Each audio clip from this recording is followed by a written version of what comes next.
Hello, everyone. Welcome to the GLORIO Chat, the best anime podcast on the internet. You know, G, our list is a little shorter than usual You're right. this episode. Do you think it might be time? It might be time.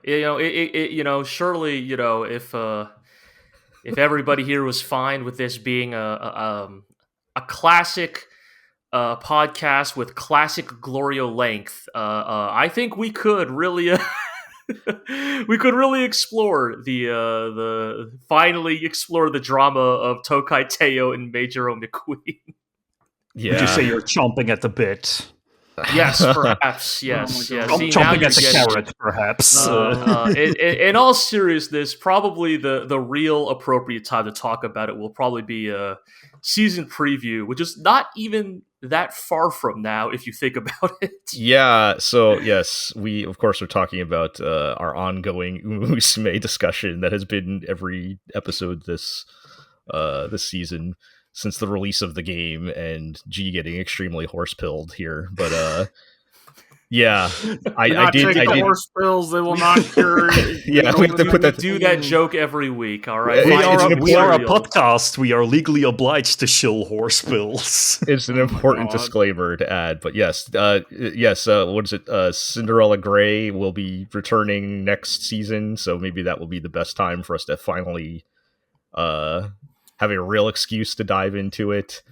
But that's too late, though, because at that point everyone will already be into, I don't know, pachinko, pigeon breeding. What is another old man That was a long time hobby? ago. That was Hot Boyfriend. I guess we did already have that, but they weren't cute girls, so that doesn't matter. I did Hot boys instead. Yeah. Gee, I did watch the first two episodes of the anime. Of Pretty Derby season 1? Yeah, just to start from the beginning. Okay, Jel, I'm gonna try to get there. I'm gonna try to get there before next season. Jel, you don't have to okay, here's the thing. I'm an insane person, so that is why I watched all 3 seasons.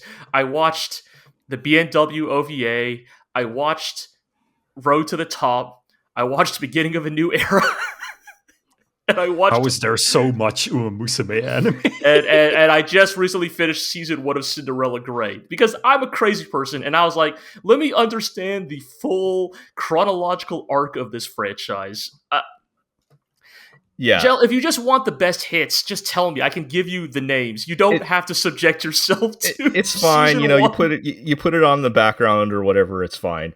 Sure. And look, I'm the person that marathoned Takupi's Original Sin in 48 hours, so that's a little bit different. That's like 5 episodes. That's going to be less painful. Like I can take the punishment.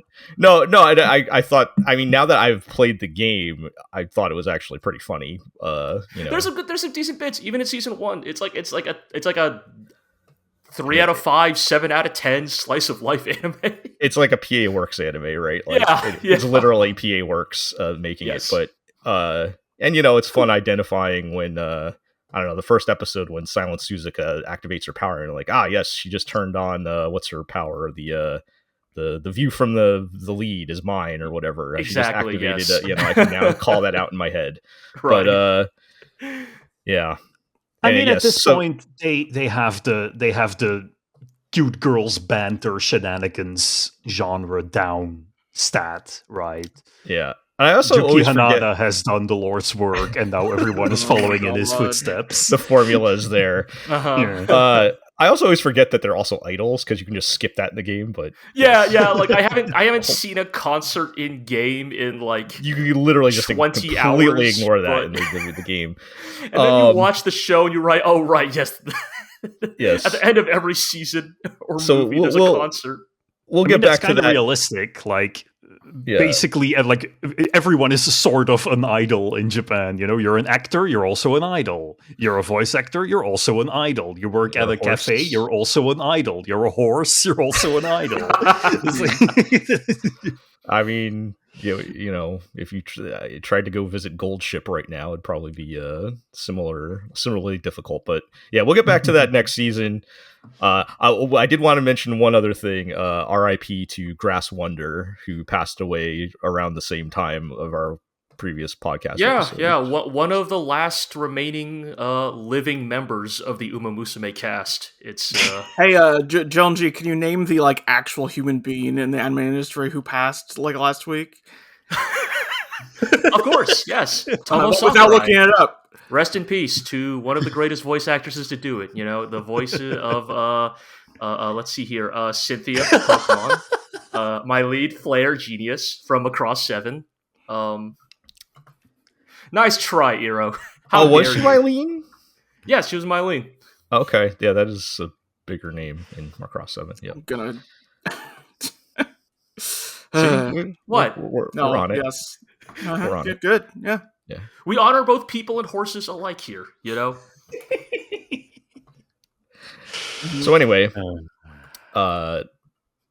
yes, rest in peace to both of them. I'm gonna fucking.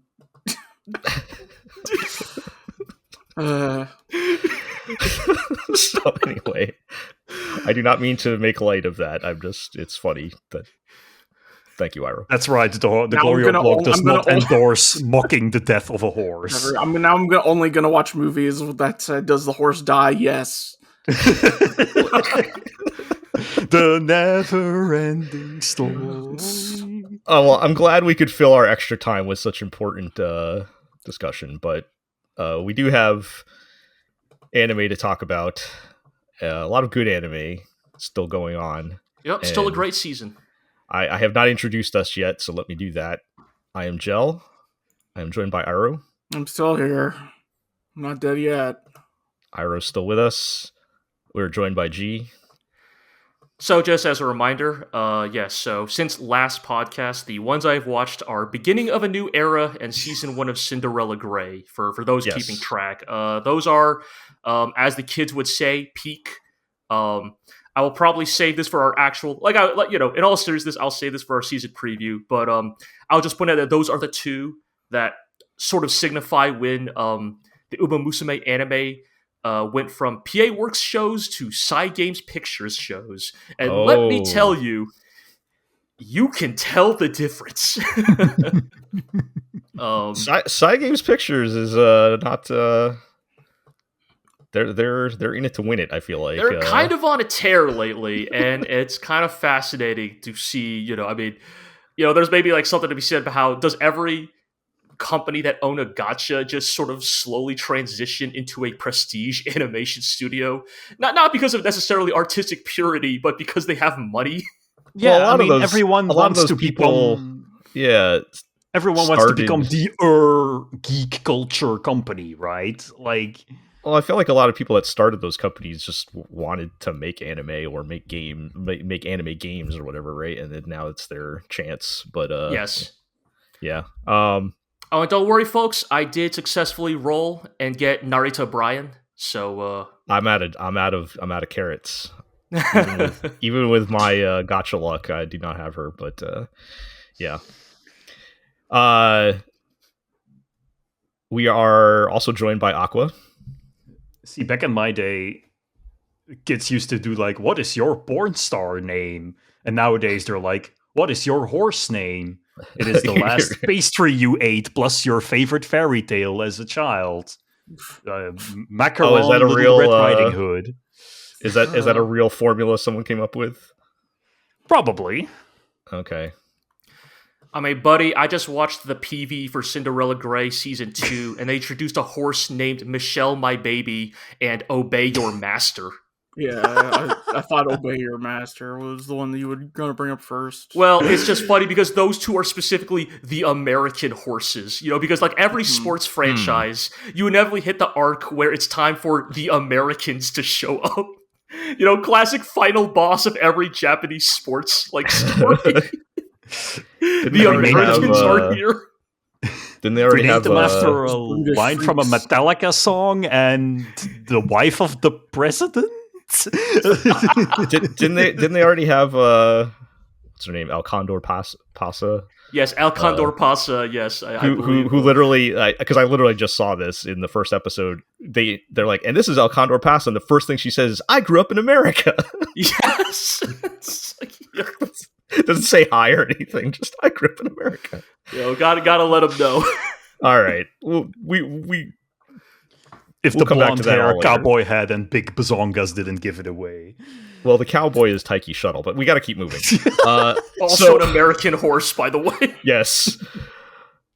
Let's talk about some anime. Ira, I'm sorry. No, you're not. I'm not. I'm actually not. No, I'm sorry for your suffering, but not that I'm talking about all of this. Let's dive into our anime list. It's fine, Iro. Horses don't exist. No. Horses aren't real. They can't hurt you. Okay. I think for the first time in a long time, we don't have anything new to add to the list, so we're just going over the shows we've had here. And we'll kick things off talking about detectives these days are crazy. Not too much to say as they continue to just have a lot of random jokes and things, but some surprisingly anti-cop messaging in these two episodes. I mean, I guess when you're like a show about a private eye, it's a trope, right? For the private eye to be like, cops don't get anything done. You know, they're just stooges of the system. No, it's not that angle. Okay, sure. The four perverts that randomly wandered the city, if you recall, the four legendary perverts. Yes. Led by Nipple Tasting Man, feature fairly prominently in several episodes. And, one of them is Nipple Tasting Man basically saying a cab and helping the crew escape the cops who are like kind of brutally beating him when they catch him. It's like, it's funny, but also like they're not showing the police in a very good light most of the time. And then there's like, they keep doing the same. I told you guys the same joke every time where it's like some absurd thing that they established could never happen, and then they show it actually happens. Like the other kind of big thing in this episode is they introduce another new character who's like this little girl who thinks the Phantom Thieves are really cool and wants to be a thief, and but she's a little girl, so she's not good at it. And so like, Maurice LeBlanc, one day you will get your reckoning. So like, she's like, I'm gonna steal the main detective guy's wallet, and I've studied him, so I know what I can use to distract him. And she goes up to the window and she's like, hey, look down there. There's a bunch of girls in bikinis starting a car wash. Right? The bit in AI Somnium Files where to make the main protagonist dodge a hail of bullets, his AI buddy is like, look, Date, there's a portal bag at your feet. Yes, going basically. Slow-mo. He's like, portal bag? Where? And just ducks down and dodges bullets. Like, and yeah, basically. And when he doesn't bite, she escalates and is like, oh, and now one of the bikini girls is fighting with a busty cop and all that, right? And so he still doesn't bite on it, and then the scene carries on, and like in between changing scenes for just like 1 second, they show down on the street that there is in fact and it's actually happening. Busty cop fighting with a girl in a bikini. Perfect. For like 1 second. That's pretty good. That's pretty fun. Like they don't acknowledge it or anything. It's just like in between scenes for like 1 second they show that it is in fact happening down on the street. So that same joke just keeps getting me. That same setup just keeps getting me every single time. It's a good joke. If it's executed well, it's a good joke. It's a pretty good joke, but yeah. Other than that, not too much else to say. They've kind of really expanded out the cast to where like the main two actually aren't. I kind of wish maybe they got a little more screen time. Like I said, we got a lot of screen time for Nipple Tasting Man in these two episodes, which was surprising, but which was funny, but also, he's got one joke. He has flavored nipples that he wants you to lick. So, there's only so far you can carry that. But otherwise, he seems like a very stand-up guy, and he hates the cops. So, this really is just a Yakuza sub-story. Like, I swear to God. So, Picture Gondawara has helped us many times. Yes. That's exactly who I was thinking of. Hyperman, yeah. Yeah, so, anyway. That show's still fun. I don't have much else to say. We can move on. Let's talk about Bullet, which you guys had had time to at least watch one episode of. Watched one episode, yes. Well, yeah, that fits. We don't have much to say about this one either. If you asked me what I remembered from that episode, I remember only one thing from that episode that we watched. It's the bear thing, right? Yes, it's that. Go ahead. We'll get there. We'll get there. But yes, what episode we watched is basically like the girl gets grabbed by the baddies, and it's their darkest hour, and so the boy, Gear, is that his name? Yeah. It's been 2 weeks. Gear is like, I gotta find my conviction to be a hero and save the day, and we're gonna, guys, you're my Nakama. We've always had a plan. Together. Yes, yeah. And so we work together. We can save her from the evil bounty hunters, and they do, and they get the girl back, but then the real villains show up, and the girl reveals the true aim, that she's got this cassette tape that Stami, you heard this one before, hides a secret on it that if it were to come to light would change everything we know about the world we live in. It would undo the government overnight. The level of scandal supposedly hidden in this cassette tape. That has been proven to overthrow governments, right? Oh, yeah, no, totally. Yeah, definitely. Gotta love the October surprise, huh? And,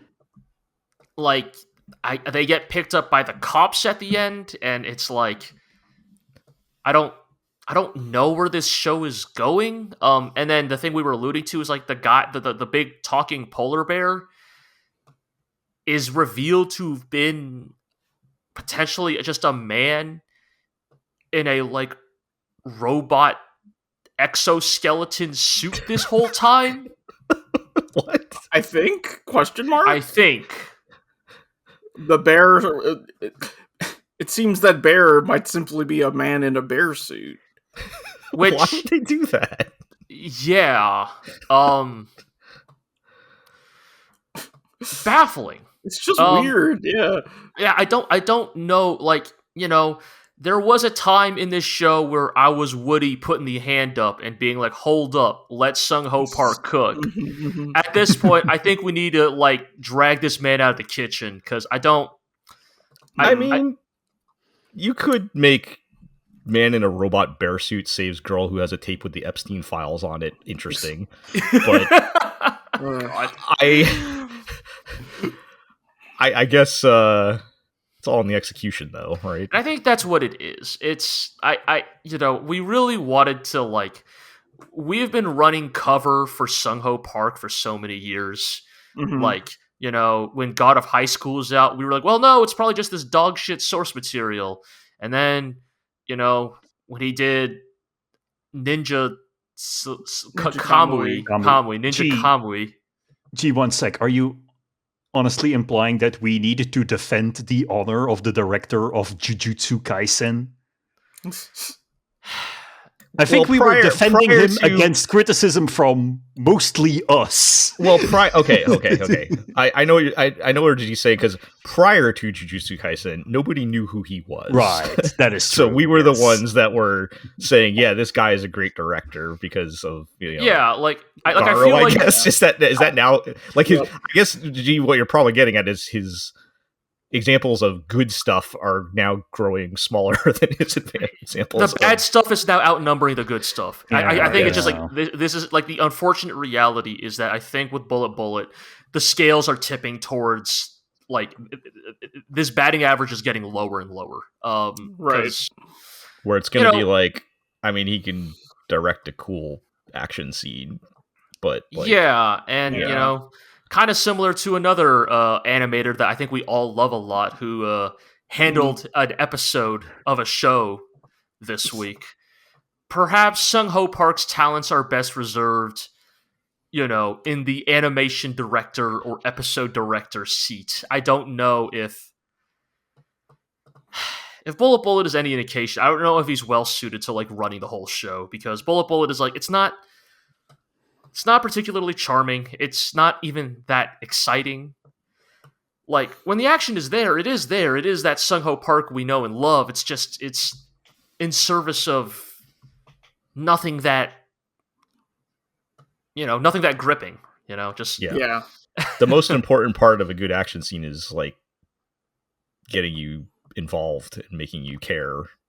I think so, yeah. Which, it sounds, most people think action is not being kind of brain dead, but not really. Like, even if it doesn't even have to be complicated, just some kind of, I want to see the bad guy get punched. That kind of, right. It can be that simple, but you got to have some reason to care, right? Yeah, we always talk about this concept with shonen and action shows, right? Of like, even if your storytelling or narrative is not super sophisticated, like good booking, like good, like setting up the stakes and the personal investments of the characters, like can still compel an audience. Like, right. Even if the actual, like, storytelling beats are fairly simplistic, right? Like, this is... And I just think Bullet Bullet has done nothing to, like, really make us care about what is happening on screen. And... Right. So, I wanted to bring up the argument that, like, the director is the director, and of course there's also still a writer on point. Like we've litigated this a bunch of times already, right? Because in anime, as has often been said, the director does have a big impact on, what the show is like, what the show is about. I saw that the writer of this anime, because Sung Ho Park did not do script or series composition, the writer of Bullet Bullet is Aki Kindaishi, who has one other credit. Oh, and what would that be? We've been over this. Cinderella Grey. Oh, right. Yes, we talked about that. That's so right. You're right. I forgot about that. So maybe that is so funny. Dragging them down. Then is that what you're saying? Yeah, maybe, because here's the thing. Cinderella Grey is really good. Like, guys, I really hate to do this, but like, Cinderella Grey is gunning for my number one spot in 2025 in a way that is like getting increasingly dangerous. So like. Like, bro, like, I am, like, pushing, Taco P's pink face out of the way because I want to put Oguri Cap there. Oh, yeah, I was going to say Oguri Cap. So what's going on in Call of the Night, Joe? Though, to be fair, that's a manga adaptation, so I don't know what's going on then with... okay, fine, we'll bring it back. I don't know what's going on with Bullet Bullet then. Like, maybe it's a failure of the script, maybe it's a failure of the directing. It's just, in general, it's just none of it is really, like, clicking, I think. I mean, the thing is, it's a bunch of factors, right? People are not always firing on all cylinders. People who have good ideas sometimes also have bad ideas.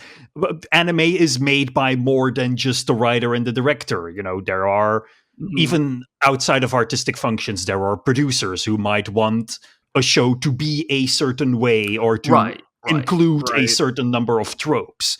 Right, so we have to, and I think we as a blog generally do a good job at this, but we have to look beyond the individual or even individuals looking at making a show, and sometimes just realize this is to not this ain't that, Chief, but I'm interested in seeing what you'll do next? Question mark. I think to G's point though, we've been seeing enough of Sung Ho Park at this point that. Right. It's like, is that what he really is? And the stuff we liked early on is more of the exception. Maybe. Oh, well, it's just the sort of unfortunate reality that if you like really take stock of Sung Ho Park's best work, it's working on established franchises with like some degree of established like style guide, if that makes sense, right? Like when you're making the Garo anime, even if it is your own spin on Garo, it still must fit within what is conceived of as Garo, right? Yeah, that makes sense. And if I remember on this show, he might not have been like writing the actual script, but doesn't he have like the like overall creative control on the show or something?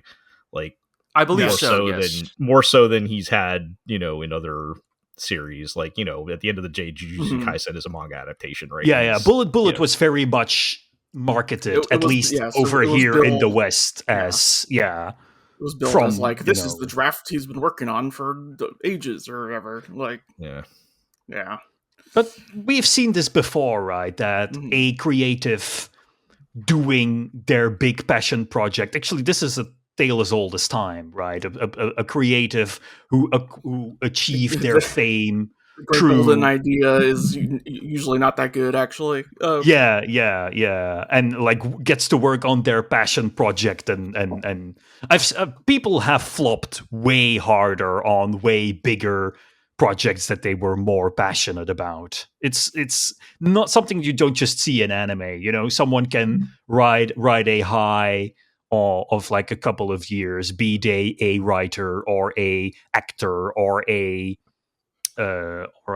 musician, and eventually people just sort of get their shtick, and it becomes harder for them to convince audiences with that same shtick, even if they may be iterating on that shtick in a better way, may have even perfected it compared to the work that originally made them famous. But the way art and the consumption of art works is that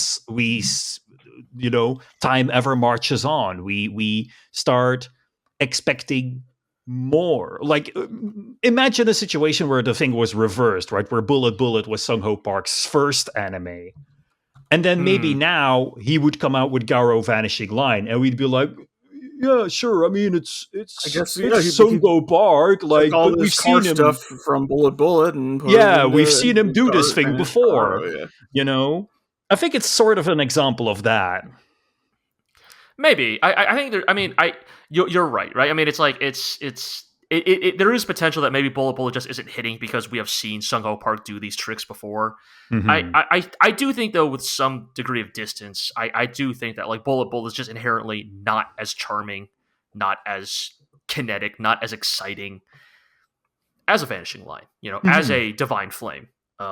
It has such a greater focus on like the car stuff, and so I think what we tended to like from Sung Park was the people fighting stuff, and mostly, and it's just like the vehicular stuff second, and this is mostly vehicular stuff, which means it's a lot of CG models slamming into each other.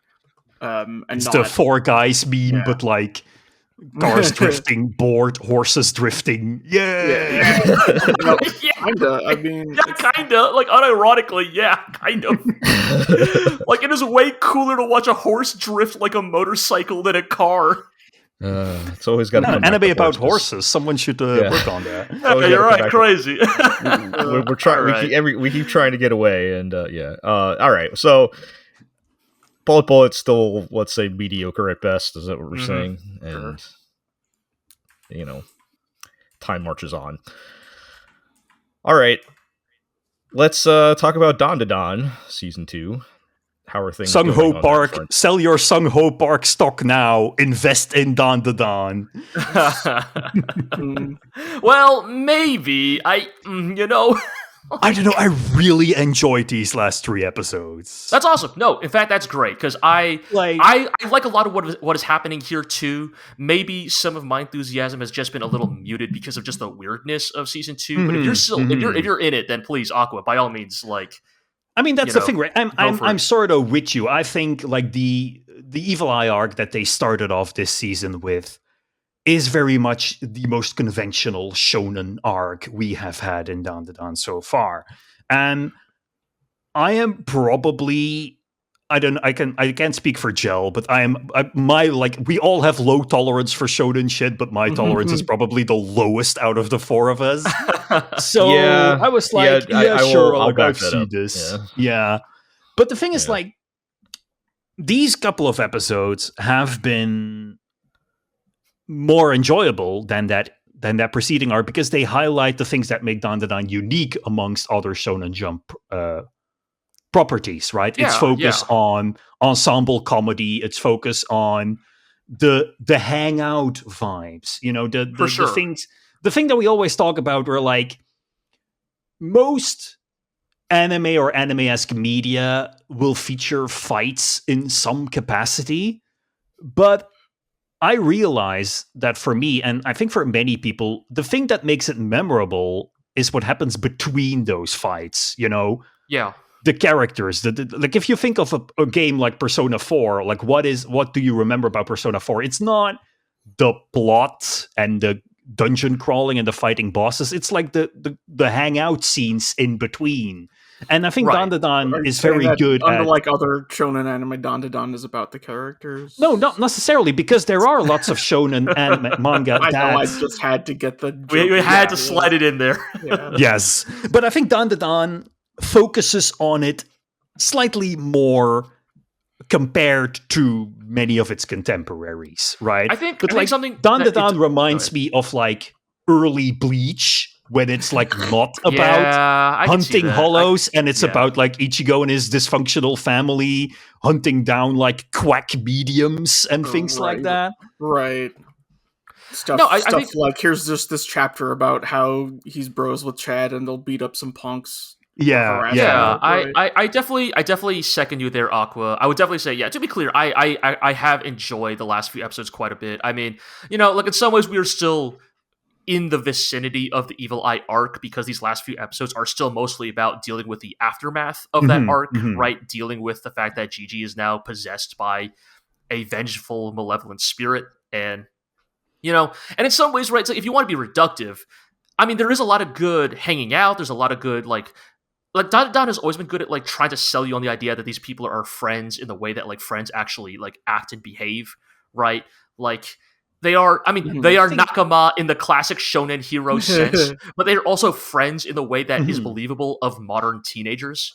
I mean, I think that is one of the very strong points of Dandadan, because let's be honest, Momo is like probably the first halfway decent Shonen Jump female character in many years. Yeah, probably. Yeah. Like, I've read that bar is subterranean, but you are correct. But she's actually allowed to be a character to have like positive and negative traits to, she's often a damsel, but she can also have her like stock cool shonen moments. And I've actually read that the original pitch for Dandadan had her as the sole protagonist, and editorial sort of were like, but you can't have a girl as the main character in a Shonen Jump manga. But I mean, Okaru's fine too. Like I think. Oh, go ahead. I think they did a great job, like dealing with that editorial demand and making a kind of romantic comedy that is different from the usual kind of shonen, sort of ecchi adjacent romantic comedy that you do get in Jump. That is a little bit more mature, a little bit quirkier, a little bit, it's more its own thing, while nicely alternating between that and the contractually obligated Shonen Jump formula. Right.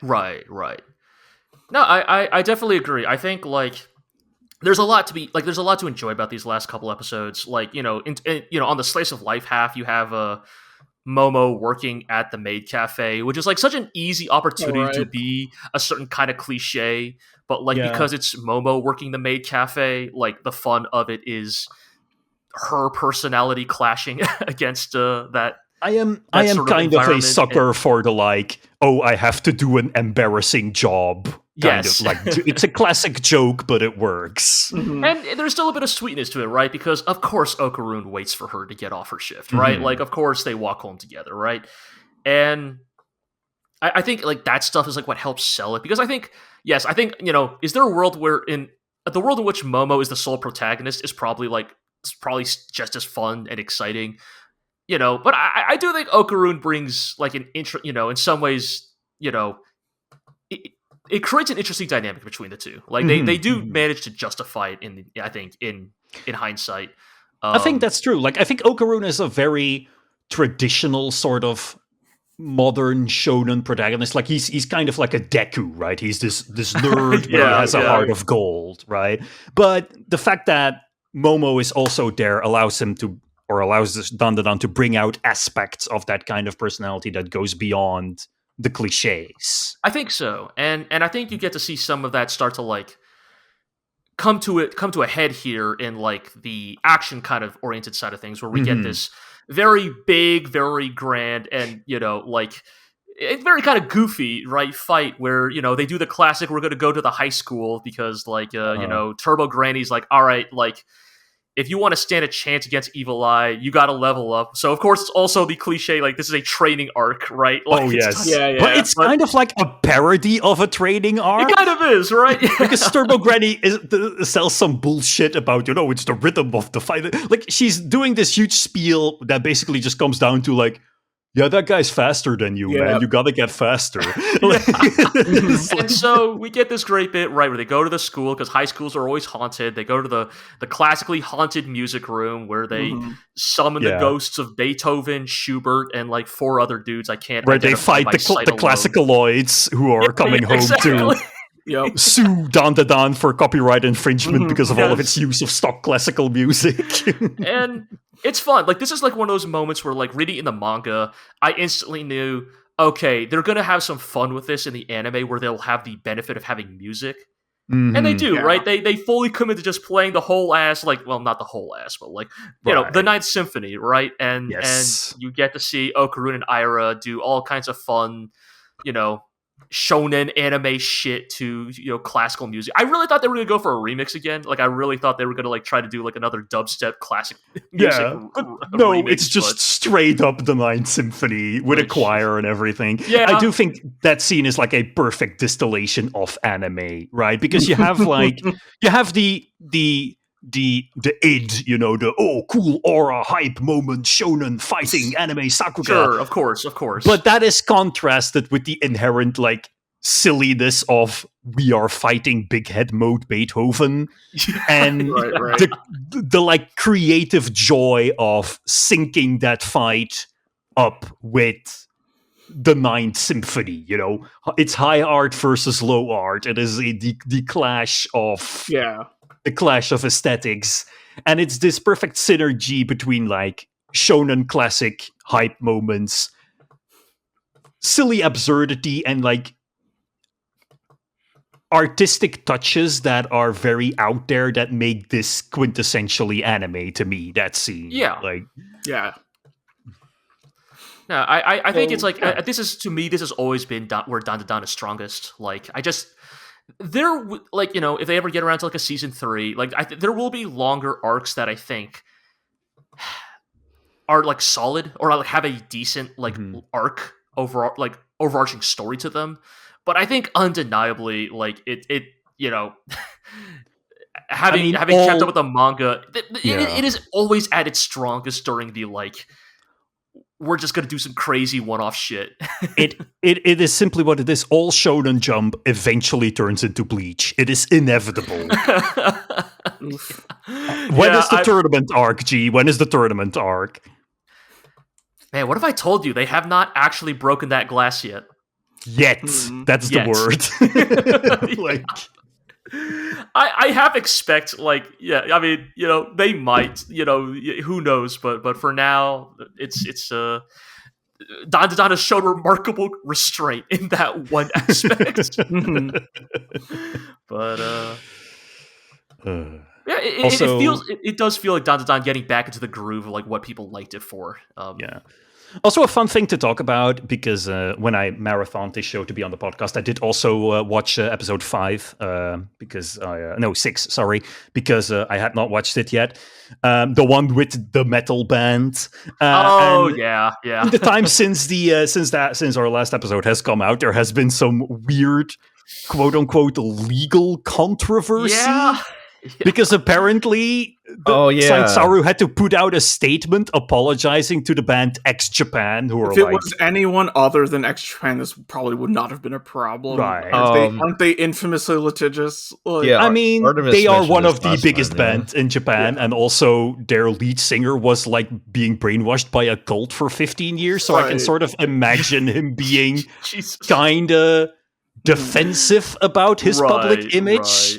But they're very clearly an X-Japan knockoff. Like, they look like they have the haircuts, their names are all like spiels on the members of X-Japan. Like, that again, like, that's one of those things where you kind of run into the problem of, like, in the manga where you don't have music, them being such obvious visual parodies kind of passes muster.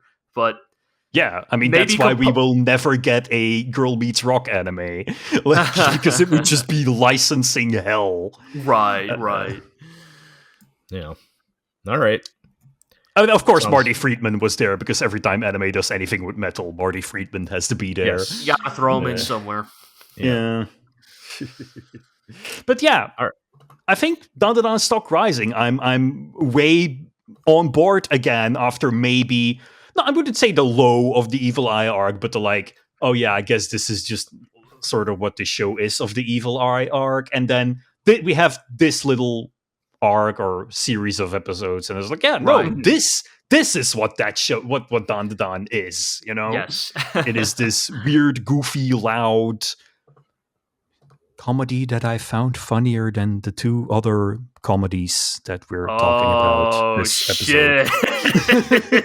Oh man, now that is I think to this crowd, the rest of the people in this room, Aqua, that is quite quite a hot take. I think what this tracks completely with Aqua Gaze is like. All right.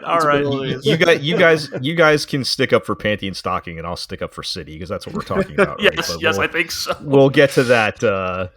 We'll get to that in a bit. But yeah, I mean, that all sounds good. I that is the stuff I like Dandadan for. I'm just checked out on it now, but that does sound fun. I think that's fair. Yeah. It is really hard to do this stuff, right? Because we complain when shows go on for too long. We complain when shows are too short. We complain when shows take a break. We complain when shows don't take a break. Right. It is such a tough thing to keep that pace. Yeah. Right? I mean, this is not an accusation against anyone or anything. It's just pacing is really hard, especially when you're adapting something that is serialized weekly to something else that is serialized weekly, but differently, right? Yes. And these last couple of episodes have clearly shown these do not correspond with chapters at all. That big climactic Beethoven fights happens in the middle of an episode. I feel like you can see where the chapter breaks are in any given episode, but that's neither here nor there. I think one question, I agree with pretty much everything you said. I'm having a great time. By the question that is slowly reaching out of the screen at me at this point is where are we going with any what is going to be the overarching plot, right? We are halfway through season 2. I don't know, I have no conception in my head of what is a climax of season 2 of this show. I think that's fair. Right? It's I know doesn't really. Yeah, there's the broad overarching. We're looking for his balls thing. Yeah, but it's not actually been that relevant to it's happened for a while. And that is not on the level of we have to defeat we have to get Sasuke back, or we have to find the One Piece, right, or even just I need to keep my grades up at hero school. Well, I mean, it almost kind of is we gotta find the One Piece, right? Of literally, but also narratively. What I mean is yes, ostensibly, every adventure the Straw Hat Pirates are on is in the name of finding the One Piece. But because the One Piece is such a distant concept, it actually enables a lot of intentional meandering in the world. Mm-hmm. And I kind of think that's kind of what Dandadan is doing. I will say, all right, well, I got bad news for you, Iro. The overarching plot of Dandadan is not going to be revealed in season 2.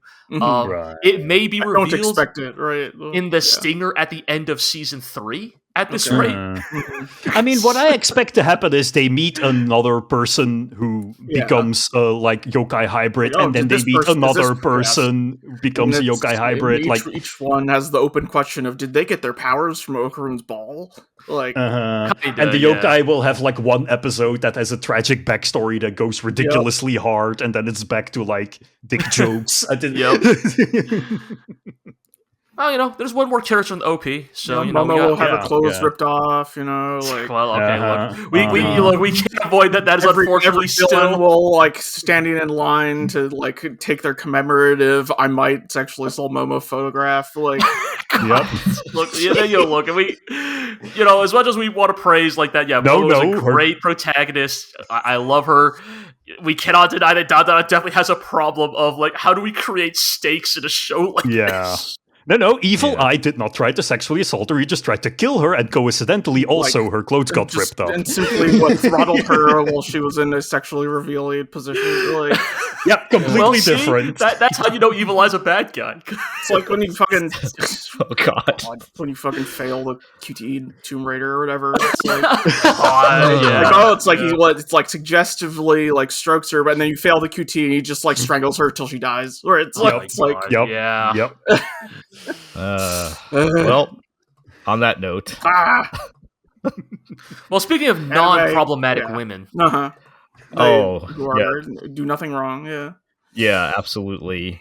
Let's move on and talk about Call of the Night Season 2. How do you guys feel about Tragic Yuri? Tell me more. I know I said that last time, but still applicable on another arc. We're following up Tragic Yuri with Tragic Yuri. Joking Jel, important question. Yes. Is there a doomed road trip where they try to run away from it all?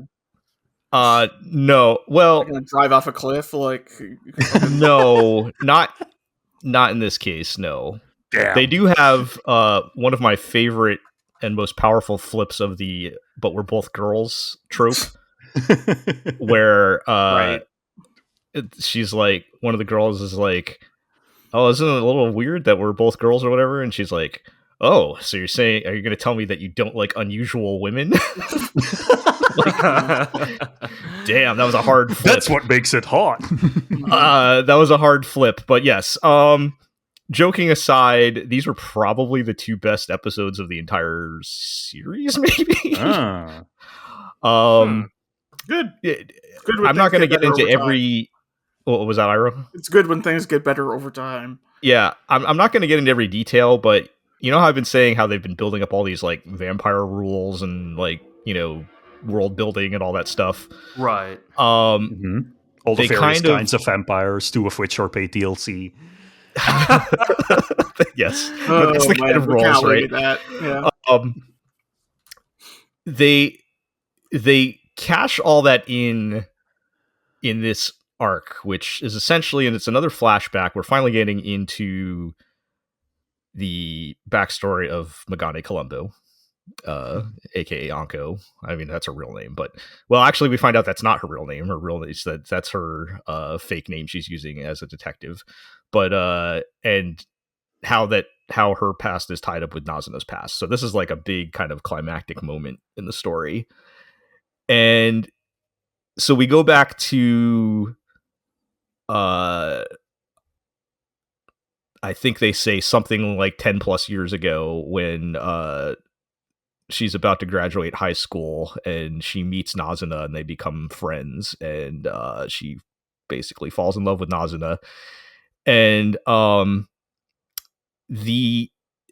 I'm talking about all the like the world building and everything, they cash all that in so that when the bad thing happens at the end, your brain starts filling in all of the blanks and the clues and everything, so that you immediately know what's about to happen, and it's like punching you in the face in a good way. like everything clicks together in this, you know, this kind of one big climactic moment. And, is it kind of like the thing of like once like one vital detail is revealed, the entire like everything you've seen up till that point kind of like clicks into place? Yeah, and it happens in the span of like 2 seconds. All right. That's good. Yeah. And you realize in horror right before the very bad thing is about to happen. Perfect. So I have to say, and I'll talk a little bit more about this episode specifically. I just want to say in general, the author of Call of the Night and previously Gachiakuta, I believe they go just by the name Kodayama as their pen name, but we've given them plenty of credit for their character design, of course. But I've occasionally mentioned that the moment to moment dialogue writing, and even going back to Gachiakuta, is also, I think, pretty good. And it's only gotten better, I think, over time as I've been watching the progression from Gachiakuta now, you know, fairly deep into Call of the Night now. And but I've always also kind of been grading it on the curve of these are not like very serious shows. Like Call of Night starts as a very kind of chill hangout type of show that's, occasionally horny. And so, grading on that curve, it's like, yeah, the rating's really good. I think they're actually just a good writer. That's cool. No, I mean, also like, it's also likely that, right, you're getting to watch a creator, a writer, an artist to like grow and develop. And right? yes, and part of it is maybe they're just improving as, over time as well. But in this arc, so in the flashback, we go back into, Anko, and I guess her real name is, I think it's Kyoko. That sounds about right. So we get a peek into her. She's like about to graduate high school, and they do a very good. I found this very interesting in contrast to having just watched Takopi too, where they do a good job of depicting her parents. She has a good family. Her parents love her. They all love each other, and they very much care about each other. But they're going through a tough stretch. Okay. And it's hard to do that with nuance without turning it into like anime melodrama. Right. And part of it is, writing how she's handling this, both the ups and the downs, felt very. I'm always hesitant to say realistic because it is always a little over dramatized for anime, but like, sometimes she's just trying to be cool and play it off. And other times, she, actually just breaks down and, because she's just so frustrated by it all. Basically what happens is they find out that her dad's like cheating on her mom, and she's interested in being a detective and decides very, very bad decision to investigate this herself, which only ends up kind of hurting everybody. But that sounds like incredibly like Newbery Medal winning TV movie from the 90s. Yeah. And while investigating, her dog dies. Like Spunky Kid finds out that her father is having an affair, and she becomes a detective. She doesn't even really. Again, I don't want to get into every single detail, and it's kind of hard to explain unless you watch, because it's very well constructed. So unless I give you every detail, you don't really understand how good it is. So just take my word that it's very well constructed, well thought out, and everything. Like, she doesn't even really get that deep into it. At one point she just gives up because, like, it doesn't matter, like, my parents are fighting and all this, and she's just very frustrated and unhappy, and this kind of throws her into the arms of this pretty vampire girl that's kind of goofy, and she likes being around, and she falls in love with her. And thought you were gonna say, and then a pink octopus alien shows up. Oh no, this time it's like a lavender-haired vampire girl, and yes, so she like, at her lowest moment, she basically is like, all right, make me a vampire, and is determined to be, and it ends up being, I think they're drawing a parallel to the current situation with the main kid, where now she's like, okay, I just want to be a vampire, but as the audience, something's not quite right. Like, maybe you're throwing everything away a little prematurely. And the thing is, like, so because like at her lowest point, her parents are like, they're arguing with each other. They're not paying any attention to her. Like, there's one point she just hangs out with Nazuna all night, and they never even say anything. Like, they didn't even know she was gone. And she's like, really, and she kind of there's a really good scene where she just breaks down and starts crying, and it's so well written. She does the thing where, I know I do this sometimes when I get upset, where I'm like, even though I'm like very upset, I'm also like rationalizing that I shouldn't be upset. Mm-hmm. I don't know. I don't know if that makes sense. Oh yeah. No, where you're like, she's like, so many, everybody's family's got problems. I shouldn't even be crying about this. Yep. Like the writing is so good with that. And that's when she's like, all right, let's make out and you can turn me into a vampire or whatever.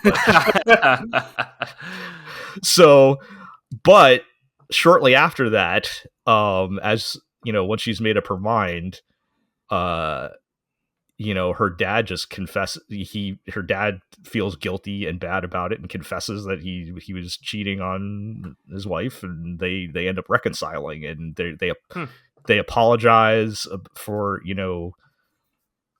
not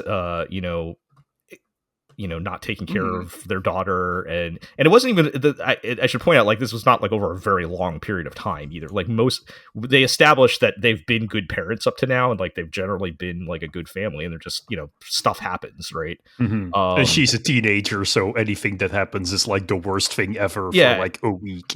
Yeah, and they just handle it really good, I think, so where doesn't feel like it's over the top or anything. Until we hit the moment I'm talking about, where everything seems like it's it's going to be okay. They've got stuff to work out or whatever, but it's going to be okay. And there's one like split second where her dad kind of freezes up and starts behaving a little weird, and then it all clicks together. I immediately said, "Oh God, the woman that he was messing around with was a vampire." And the thing is, they've established earlier that vampires without the proper guidance are extremely dangerous. Gotcha. Because they don't if they don't know what's happening, they're just going around making more vampires. Well, they're just gonna just suck the blood out of everything and kill everything. And so he, with no direction and not knowing what's going on, his, thirst for blood takes over, and he just drains all the blood out of his wife. And somehow I think his daughter figures out how to kill him. And I mean, we've seen movies before. We know how to kill vampires. Yeah, and this does not go over well with her mental state, let's say. No, I can't imagine. And thus, our current vampire hunter, Megane Columbo, is born. Okay. Interesting. But that was like the big, like, pivotal moment. And it sounds, I think, fairly straightforward when I'm just explaining it. Like I said, I'm leaving out a lot of details, but like, it's all comes down to execution, right? Like, I think so. And also, like, based on what you've talked about up till this, like, how you've described Call of the Night to us on this podcast. I mean, I feel like so much of this show, I mean, because like the whole thing, right, is like, the main character, right? It's like it's squaring with the responsibility, the burden of like, do you really want to go through with this, right? Like this idea that like, just turning people irresponsibly can have like tremendous consequences. And it sounds like Megane Columbo is a direct victim of a vampire turning people without considering those consequences, and how that would, begin this lifelong grudge, right? Yeah. And that's something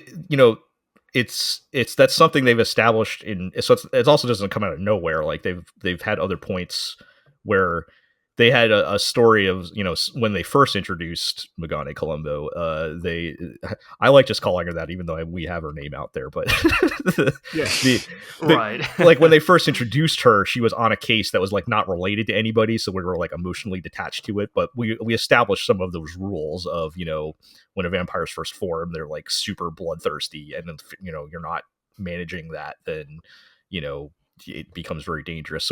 So that's why I knew right away, like, oh, this is going to be very bad, right? All those things coming together. So I thought it was just really well constructed, and I can't believe, I guess we're at this point. If you told me back watching the first couple episodes, we'd go from, chill hanging out, drinking juice at the vending machine at 2 a.m.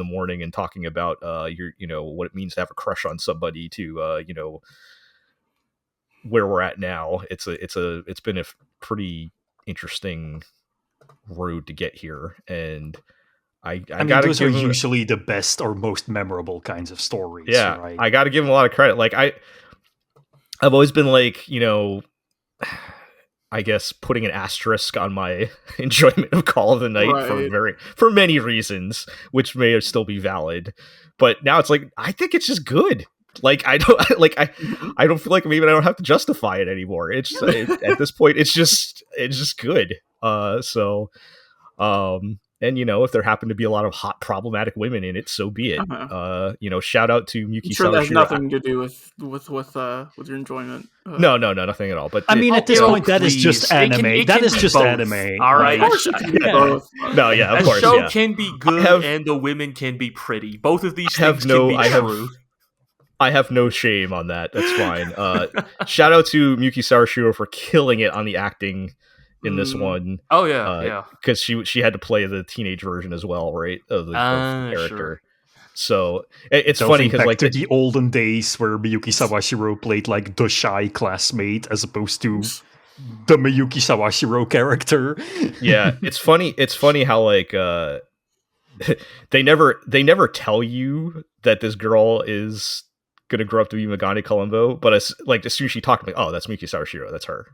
Like, right. Even though in universe, because she has a different name too, right? So like even in universe, like they never say it, and you're just like, oh yeah, that's her. Until the very end when like they don't say it explicitly, they cut from the flashback directly to now Miyuki Sawashiro is here to probably kill Nazuna. So setting up the big showdown so that we see in the OP.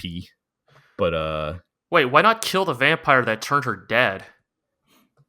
She probably already vampires, did that. Man. She probably already did that. All vampires. Around... It's not just an individual. I know. I'm just, Yeah. And I did see. Actually, it's the system of vampirism itself. I think she has some kind of vampire killing gun. Okay, sweet. I did gun see that shoots stakes. They did like a mini trailer just for this arc, and it does have one of the scenes is her shooting the hot Onesan office lady in the head with the magic gun. So damn. I'm all upset about that. Don't you hate it when your favorites start killing each other? Yeah, it's tough. It's tough out here. So that's not a spoiler. The trailer's out there, but okay. Yeah. So anyway, show's pretty good. Speaking of problematic women. Yes, speaking of problematic women, way more problematic women. Bitches even. Yes. God. Somebody needs to do a count of how many times they say bitch in this show, like over the course of. I don't know. We've already broken the bitchometer. In this episode 7, particularly in this episode. But yes, let's talk about. You can't say bitch, man. It strengthens the prison industrial complex. Let's talk about new Panty and Stocking and Garterbelt, and I think before anything, we have to talk about the big thing, right? Of course, the Angel Boys showed up. Yep. I think it's pretty much what we were expecting. They're kind of like obnoxious Gen Z versus millennials. Yeah. Basically, it's a Gen Z versus millennial thing. Shout out to, because I've been watching it dubbed. I don't know what the subs looked like, but they put in so much. The subs have been great, actually. They put in so much like slang. They were like, Oh yeah, it's all when over the place. When they lost, they were like, oh man, on God, we just took a big L. And I'm like, oh God. Yeah. And like, you want to strangle them, but that's the point, right? God, perfect. Yeah. Yes. It's just perfect. I mean, I like that. This is now the tradition. Is episode 6 is the big one. The big climactic midpoint episode. I thought this was directed by Imaishi. It actually is directed by Yuki Kono, but it is storyboarded by Hiroyuki Imaishi. But nonetheless, that makes sense. You can tell this is the Imaishi, like I think said in like some making a video that like New Panty and Stocking is another like training the trigger new generation like kind of project. And I think obviously I respect the people who are working on this show, but man, when Dad comes back to work on the show. Yeah. You gotta teach the new kids how to cut out a JPEG and then slide it across the screen. Yeah, exactly. Because man, I love this episode, right? Like it's the same dynamic as when they introduced the Anarchy Sisters. It's the new demons. Kids on the block. Panty and Stocking are the Anarchy. You're sisters. right. The Demon Sisters. My bad. And it's fun, yeah. Like we have this great setup, right? Of the boys are these Gen Z fuckboys who like like are just like talking it's like they're just it's all that like the future is here, old man, like like. But their one weakness is that they do not do overtime. Well, we find that out next episode. But yeah, it's just it's alluded to in the first one as well, which is why I thought like, this is like a parody of like, Gen Z quiet quitting, they don't put effort into their work anymore, like. Also, they have their special ID tagged weapons, ID tagged soldiers with ID tagged weapons. Drive their cyber truck. It's a lot of fun. I mean, like, not a lot to really break down plot point wise, right? It's Panty Stocking and Scanty and Knee Socks teaming up to take down the new big bad. Right. And if there's one thing they hate more than each other, it's these obnoxious brats that show up, right? It's just a lot of fun, right? Like this, it's the energy, right? It's like it's just you feel it, right? You could tell when Amaishi has his hand on the dashboard in some way. That like you can tell that yes, on some level, Panty Stocking was always his creative baby, right? This was always his vision, and he still to this day is the one with the clearest idea of like what makes Panty Stocking click as a show. He is the sex and violence at Mach speed. Yeah, he totally is, right? Also, shout-outs to the introduction of Gunsmith Bitch, which is just a great name for a bit character. Just rejected Splatoon character, Gunsmith Bitch. Yeah, really? Yeah, totally. Just really like fun, kinetic, like really like you could see like. Obviously the original Panty Stocking looked great. You can really see like all the like lessons they learned from Promare in this episode of Panty Stocking. Oh yeah. Right, just the no fun... one does like CGI brick-esque objects piling onto each other like Trigger. It really, truly, and hey, new. It's like, they knew, right? Because they're reusing the old transformation sequences for the solo transformations. And so they're like, well, now that we got the new upgraded, transformations that are pushing the boundaries even further. Wow, this transformation is even hornier transformations. It is lewd. My I mean, you said that, but they showed a vagina on screen in episode 1. So I mean, yes, but in the way that like like a Minecraft block, like yes. This was, I mean, like look, it's obviously a lot of this is like moral standards have changed and evolved, since 2011, but like. Yep. Dude, these girls are really just letting it hang out, man. It's kind of wild. Well, the boys did get their transformation. Yeah. They do. And hey, did we not call it that they were going to do a Backstreet Boys parody? Yeah, yes, it was like that was right on the nose. Song, like timed like Backstreet's Back. Yeah, really funny. Yeah. Yep. Go back to our last episode. That was exactly what we said, right? Oh, man. And then the hornier animations aside, and I'll just say Nisok's still my favorite. I've always been a Scanty guy myself, but I'm not gonna argue too much with it. But yes, I felt like their new actual costumes were a little underwhelming, but I don't know. They're very like kind of like Precure coded, which is I was just about to say they look like the like dolled up forms that Precures get when they do their stock animation finishing move. It's a little like Precure brackets slutty. I mean, but that's probably exactly what they're going for. We just slapped a bunch of stuff on their original outfit, and that's the power up. Like that's part of the whole Magical Girl parody thing.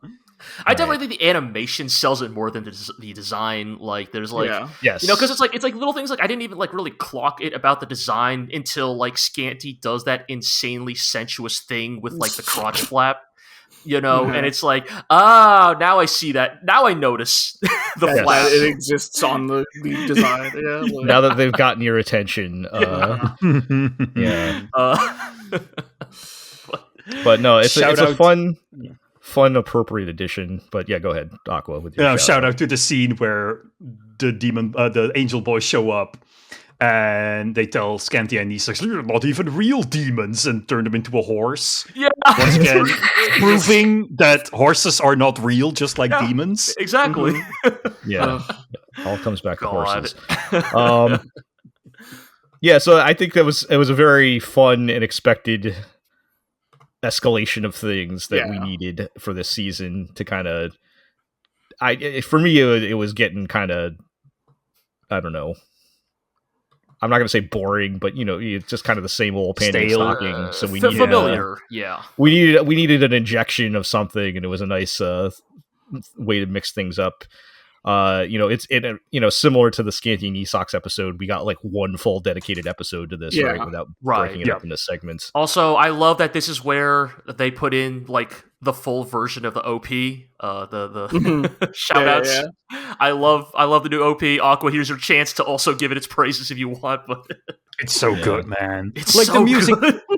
I am honestly stunned that the music of Panty and Stocking 2 is on the level of Panty and Stocking 1. Like, it's great. They are just nailing it, hitting every single nail on the head. The OP is great. The ED is great. The new like theme song for the boys is great.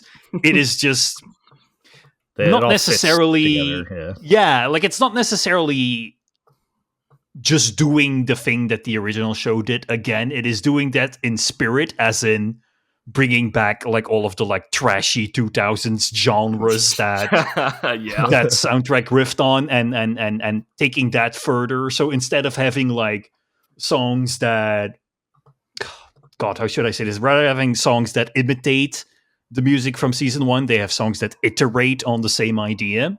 Yeah, I think that's a good way to put it. Yeah, I mean, soundtrack's always been a banger, and it feels like it's an appropriate like. It feels like it's an iteration, but also it matches perfectly with. They could have just gone with the season 1 soundtrack or remixes of it, but they didn't. Like I think they still have some remixes. Oh yeah, absolutely. Some of those bangers still return. I mean, Angels and Demons, which is like the mashup of like the Angel and Demon Sisters theme songs, is like probably my like low-key favorite track on the whole soundtrack so far. Yeah, and like things like Cherry Boy Riot and stuff, like other songs have shown up in season 2. So I really hope, even though he's dead or out of the story, I actually really hope Corset's theme comes back. I feel like that was like low-key like because it only shows up at the very end of Panty and Stocking season 1, but I actually thought Corset's theme was like insanely good for how like insignificant that character is. Yeah.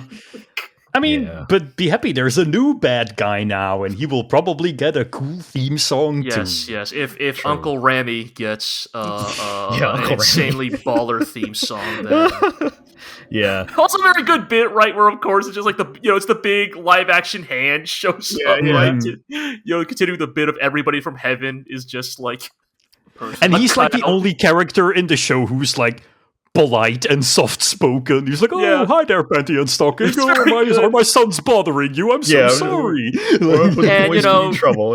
It's the great bit of also like it's like Panty and Stocking are like nice back to him. They're like, hey, Uncle Ramy, it's all good. Right. It's like, oh, you too.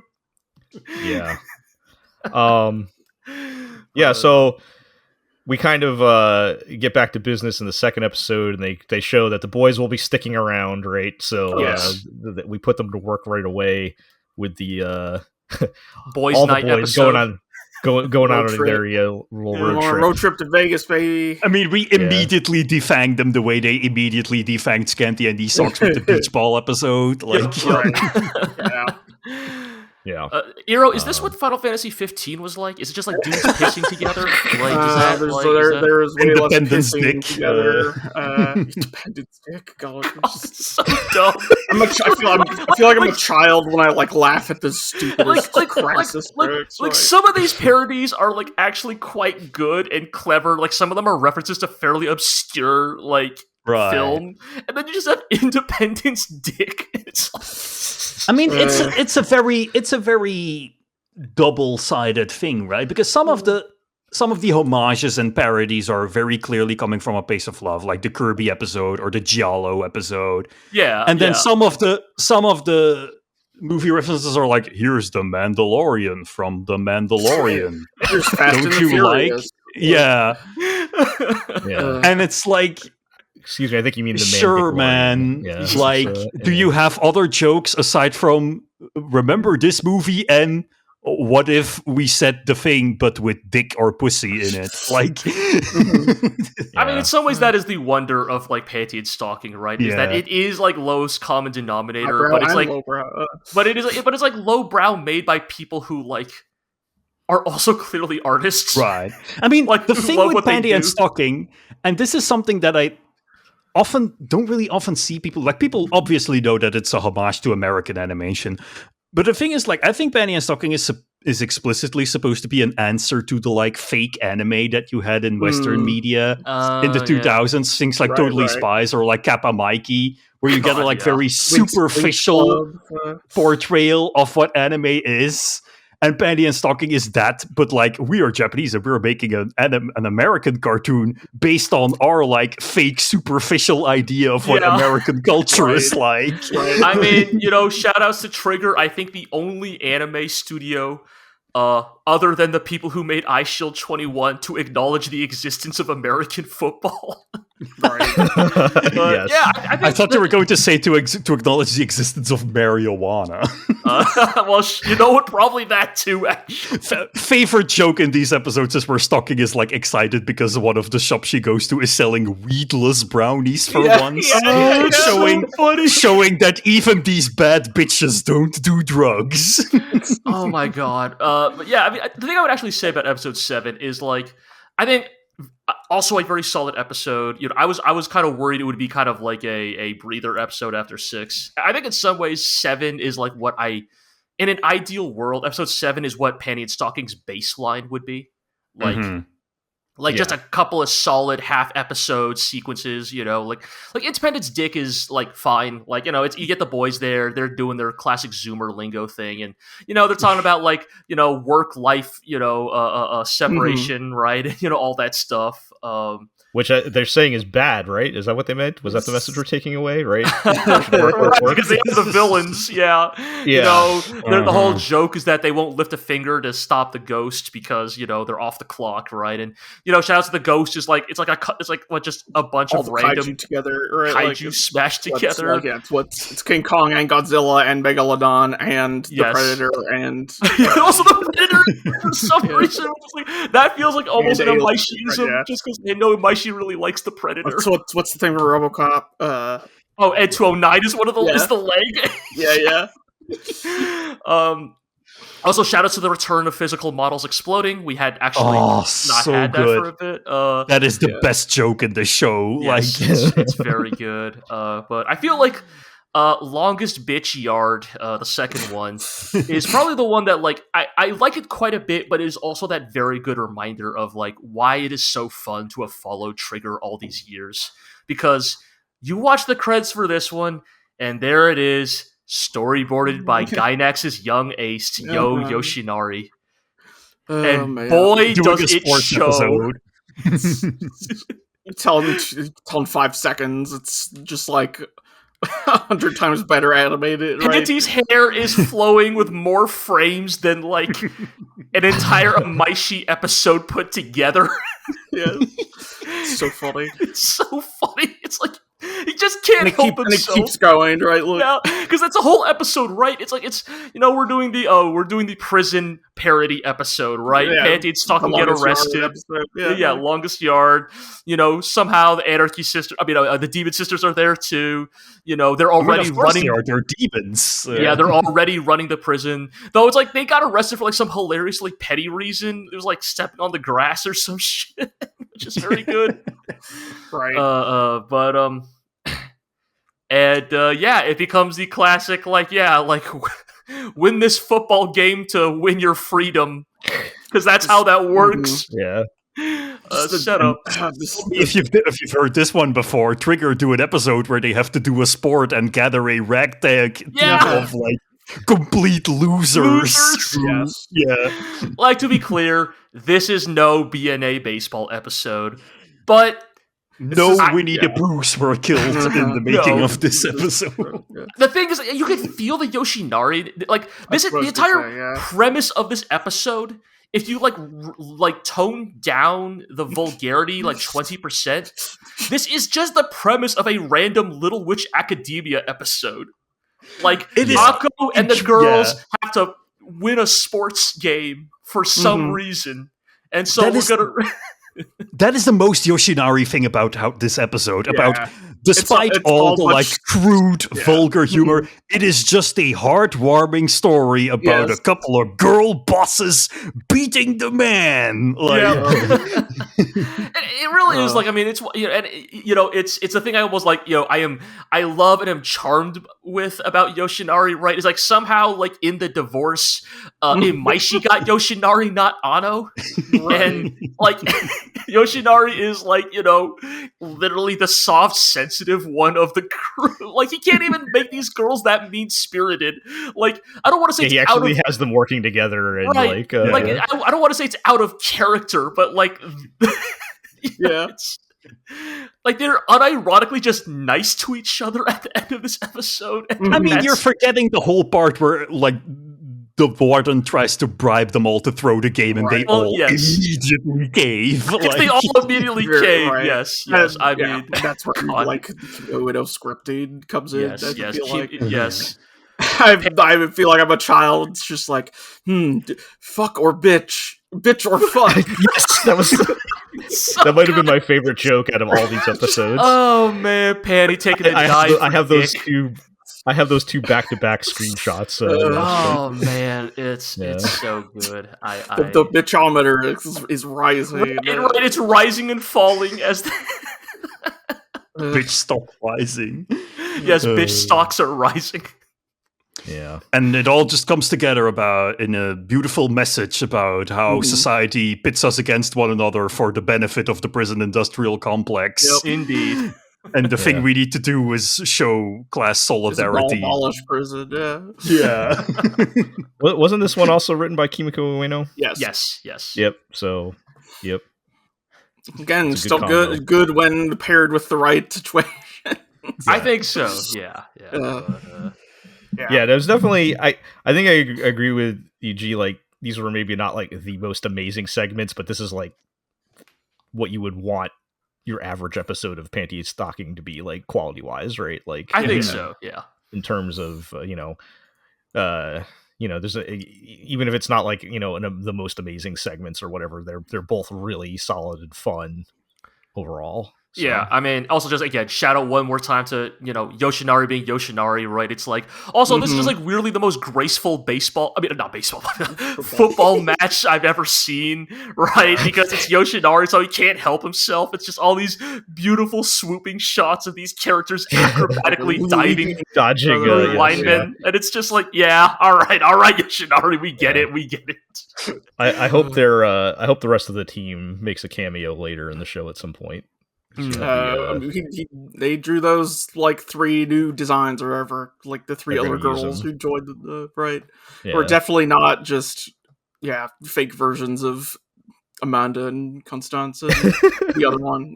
Which one is a crew like that in every trigger ragtag bunch it's just so Little Witch Academia to me, right? Which one is the 10-foot tall girl with the tattoos? I don't know. There's always big, scruffy, and like lanky.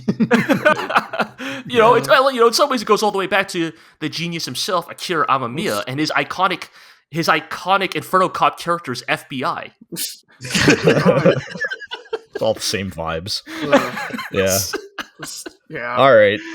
Well, it's fun. I don't know, Aqua. You did say Don to Don was funnier than this, though. So I personally liked it more. Like, I'm just giving you a hard time, but yeah. No. I mean, I understand. We talk shit. You gotta defend yourself. Just in general, I think these were 2 solid episodes of Panty and Stocking, but like, I think I mostly agree with G in that, like, the concept of Panty and Stocking is sometimes more fun to have around than actual Panty and Stocking. Like this idea of like we could do whatever we want, and the zany energy and putting all of the effort into our weird little hang-ups. But the truth is that Panty and Stocking usually just boils down to, what if we said thing, but instead of thing, we said penis. Ha ha ha. It's like, in the right context, I will laugh. Is the problem? Yeah. Yeah, it's and you look, I've probably have been the most critical of the show out of the regulars on this. So and there's a lot of duds. Credit where it's due. Trigger are very good at creating that context, right? Right. Mm-hmm. Yeah. But sometimes it really is just, it's the Mandalorian from the Mandalorian. Like, So I think what ends up happening is, there are a lot of duds, but then at the end of the day, you only remember the good ones anyway. So right. Yeah. Like, I'm not gonna fucking remember the Mandalorian in this show. Yeah. Until you say, "Oh right," and I'm like, "Oh right, that did happen." But I'll remember. I'll remember. Bitch or fuck. Yeah. Scanty Andy Sock's horse blasting off into the air, and it's just a PNG spinning around and becoming smaller. When the boys drove away, and the car just goes back and forth, zigzags back and forth. Oh my god! Flies off. Yeah. God, it's so dumb. I love it.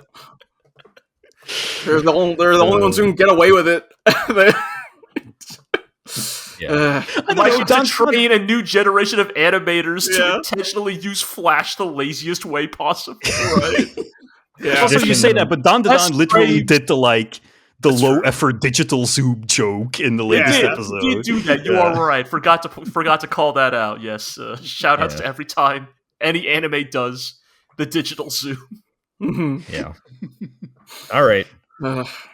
Yeah. Well, having fun with that one. Speaking of having fun, let's move on and talk about what's going on with Gachiakuta. It sure is what it is. It's just I'm gonna try and avoid saying slop because it's now lost all meaning. It's like extruded shonen product, right? Like, would you say it is trash? Is there anything notable about the previous? They have like the first big fight against a baddie, right? Like, it's not just against like a mindless kaiju creature. It's like they fight, a villain who has the same powers as them. The dreadlocked poison claw wielding masochist Jabberwonger is as you do. Yep. They fight a poison pervert, you say. Yep. This knife is coated in poison. It will cause you unbearable agony and then kill you within seconds. Does he at any point lick the claw? Oh, yeah. Of course. I shouldn't have licked it. Yeah, and it's to show how tough he is. It's all the classics of, like our buddy the stick guy fights two weaker villains and wins to show that he's strong before he immediately gets taken out by Jabberwonger. Of course. And Rudo must come to fully utilize his ability to battle Jabberwonger, etc. Right? It's all that's really his name, huh? Yep. Jabberwonger sounds like a word you should not be allowed to say. What I would say, it sounds like a Mega Man X Robot Master. It's like Boomer Kuwanger, right? Like Boomer Kuwanger. Yeah. Spark Mandrill. Exactly. Anyway, yeah. And so what? It's fights the guy. There's some fun power stuff, I guess.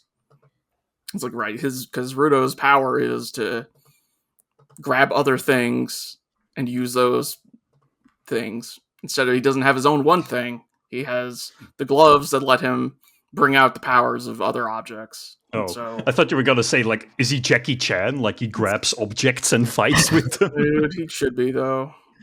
I guess the thing I would say is, like, it maybe is what Iro is getting at, is Gachiakuta has finally become a real shonen. Right. It is doing finally the stuff, right? Yes, it is finally embracing the Every shonen anime eventually becomes Bleach. Mm-hmm. You know, of what this genre just is, you know, for better or worse. And so again, like while we watch it, it is largely, rather than talking about the show, we are talking about the genre, right? Instead, right. But you know, it is what it is. You know, it is like it is what, you know. Yeah. It is one of these. It's not a bad one, but it is, like, in many ways, you know, I mean, not a standout one either. I think, like, or maybe more accurately, as we always say, right? Because shonen is such a prescriptive genre. Yep. Where the appeal comes from then is like the flavor, right? Yep. And keep an ear out for us saying the exact same thing about Kamen Rider in 2 weeks when Zetsu starts. Like, right? You know, because. Zetsu. No, because it is a thing of, like, maybe you are the shonen fan that turns your nose up at Demon Slayer because you think, ugh, samurai, how boring. Mm-hmm. And then you go to Gachiakuta and you go, oh, edgy with graffiti and vague hip hop aesthetics. Yummy. I mean, I'll give them credit. Like, Demon Slayer character designs look like ass, whereas this show at least has style. It has that going for that, right? But that's what I mean, right? Like, that's kind of what I mean, right? Where I think for us, right, it's like, a lot of reasons why Demon Slayer doesn't work for us is because regardless of plot or character, inherently the aesthetic is just, like, not doing a lot for us as well, right? Mm-hmm. And I think good aesthetic, like, can that carry a shonen alone? No. But can it... almost. but can it drag a shonen just far enough over the line into watchable? Mm-hmm. Yes, I do think that is that is something, you know. Yeah, that is something an aesthetic can do for shonen specifically. So it's like, I think that's the thing with Gachiakuta, right? Is I think that not enough. Pouring one out for Red Hood, the Hunter's Guild. Well, okay. To be fair, Red Hood had the aesthetic, but it was so, like, it had so many other negatives going against it. God, like. Yeah. I can't even imagine, like, how good would Red Hood have to look to make up for literally everything else? Well, there you go, folks. You heard it here at the GLORIO blog. Gachiakuta, just barely watchable. Gachiakuta, only slightly better than a manga that got cancelled after 12 chapters. But yeah, it's like, right, and I don't know, it's one of these, we have litigated the cliches, the format, and everything so many times now. What Rudo beats up the guy for a bit, but then must inevitably be saved by the big guys coming in to beat up Jabberwonger, and then Jabberwonger escapes because the villains have a portal user, because that's just a thing now. Yeah. And we'll have to get him next time. So you say Kakashi, but here's an angle I don't think we've taken yet. Okay. And G, you would probably sympathize with this the most. Is this like my urge every 5 to 10 years to just play a Dynasty Warriors game, even though I know it's going to be exactly the same as every Dynasty Warrior game I've played for the past 25 years? I mean, this is me with Pokemon. I mean, like that. Yes, like, Pokemon's more. Right. Like, I mean, we talked about this. There's a certain comfort in the cliches, knowing exactly what the mold is, right?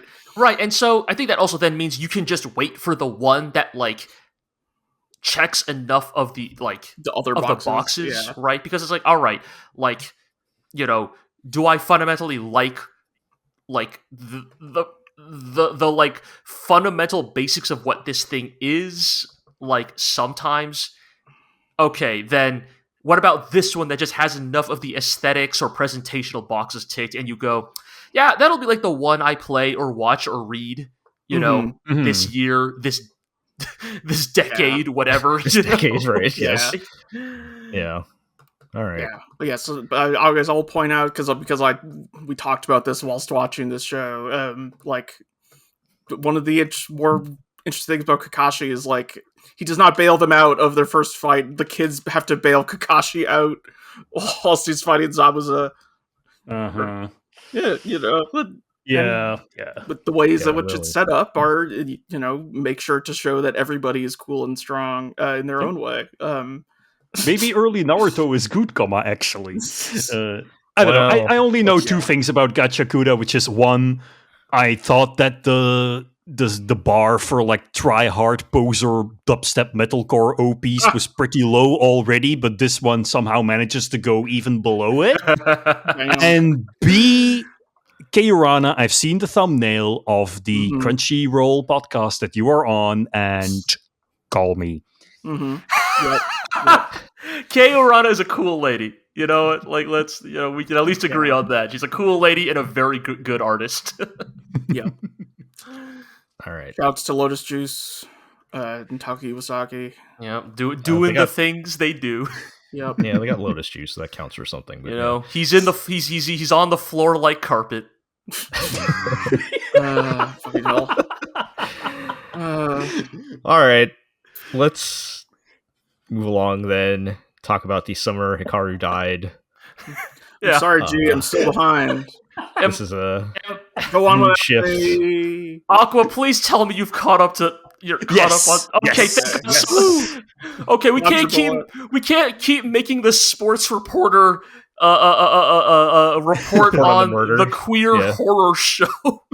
Yeah. I feel like we've been doing you've been doing your best on this, G, but I've been trying my best, but come on, this is not my beat normally. Yeah. Yeah. So, yes, the summer Hikaru died. So on the last couple of episodes, as G explained, the two girls that they hang out with, Chie and Yukiko, and it is revealed that Chie has sort of figured out that there is something wrong with Hikaru, that he is not actually Hikaru, that he is a monster taking his form. And so the episode preceding the two episodes that we cover this episode ends with Hikaru trying to kill her, and Yoshiki finds out and is obviously not very happy about it. So this episode, or at least the first of these two episodes, kind of starts with the characters in a bit of an ambiguous position, right? Because you see Yoshiki going up to Hikaru's house the next morning, and he invites Hikaru, let's skip school today, let's play hooky, let's just go hang out. I feel like going to the movies, having a ice cream, whatever. And importantly, right, stuff. Like Yoshiki is behaving as if like yesterday had not happened, right? It's and like, I'm not mentioning the fact that you tried to murder someone, right? Right. And Hikaru's like, oh yeah, sure, cool, let's go hang out. And in the meantime, at school, there's like a choir, the choir contest that they have been rehearsing for the entire show is going on, and everyone's sort of worried that Yoshiki and Hikaru are not there, though they probably know that they're probably just skipping school. And you have this solid 15 minutes of anguishing tension building, because you know that Yoshiki is not okay with what Hikaru did, but the entire premise of the show is also predicated on the idea that Yoshiki will allow this monster to do whatever it wants because it's Hikaru, and he cannot bear to lose Hikaru. Like, he will accept anything to maintain the illusion that his friend is still alive. It's that like creeping or like slippery slope almost of like when are his standards going to and you think that he has reached the tipping point, right? Because you get some interior monologue that just makes you want to reach into the screen, grab him by the shoulders and like shake him and be like, this, like, do something. Right. The phrase I think of with these scenarios is like, they won't take action until the situation is deteriorating faster than their standards. Right, exactly. And so you have this entire episode of them, hanging out. They go see the Hunter x Hunter movie, which Hikaru wanted to go see. They, have snacks. They have a good time. They have a walk. They, go back to Yoshiki's house. And it's the same thing that you talked about with Call of the Night, Jel. Where they cash their chips in. It comes to a conclusion, and you realize seconds before it happens, this is a murder-suicide. Yoshiki is going to try and kill Hikaru and then himself. Yeah. And that's exactly what happens. Well, so an attempt is made. An attempt is made. So he takes out a knife, plunges it into Hikaru's chest, and I take it that's obviously not doesn't work. So Yoshiki thing, immediately breaks down, and he's like, "Well, of course that wouldn't work. Of course I can't just kill you by stabbing you. You know what? Just kill me. I cannot bear this anymore." Right? Like in many ways, Yoshiki has I know you said earlier, Aqua, but in many ways, this episode is showing that Yoshiki actually kind of has hit his breaking point. Right. Like but they keep it hidden for until mere seconds before the switch happens. Right. Yeah, and it kind of and I will say it kind of leads to this very it kind of enter a new status quo as a result of this, right? Because because Hikaru takes this surprisingly he's like, "Oh, well, I didn't know you were afraid of me. Like that was not my intention. Like I didn't think that." I have a hard time understanding why killing people is bad. Ooh, I think what's important is that what's important here is that even though Hikaru or this Hikaru being still does not possess what we would consider human values and empathy, and there is sort of the idea that the humanity is sort of bleeding into him, exactly, because he is forgetting parts of his essence, of his being as a monstrous entity, but he is also clearly not human. Like he does not understand life the way humans are. Right. He's basically, he's basically a yokai. So he's like, well, if I kill people, they'll just reincarnate. They'll just be reborn again. It is simply a shift in the status of the soul vis-a-vis the body. Right. I do not understand why it is bad. But I do think the extremity of Yoshiki's actions does trigger a change in Hikaru, right? Because kind of what happens at the end of this episode, right, is Hikaru is basically still I can never bring myself to fully understand human values, but I can see that what I have done is causing a great amount of anguish in the one person I care about. And so he basically Hikaru reaches into his chest cavity and pulls out a piece of his spine, his chest, his being, basically hands a fragment of bone to Yoshiki and is basically I have. Is this the kill switch? Not fellas, maybe.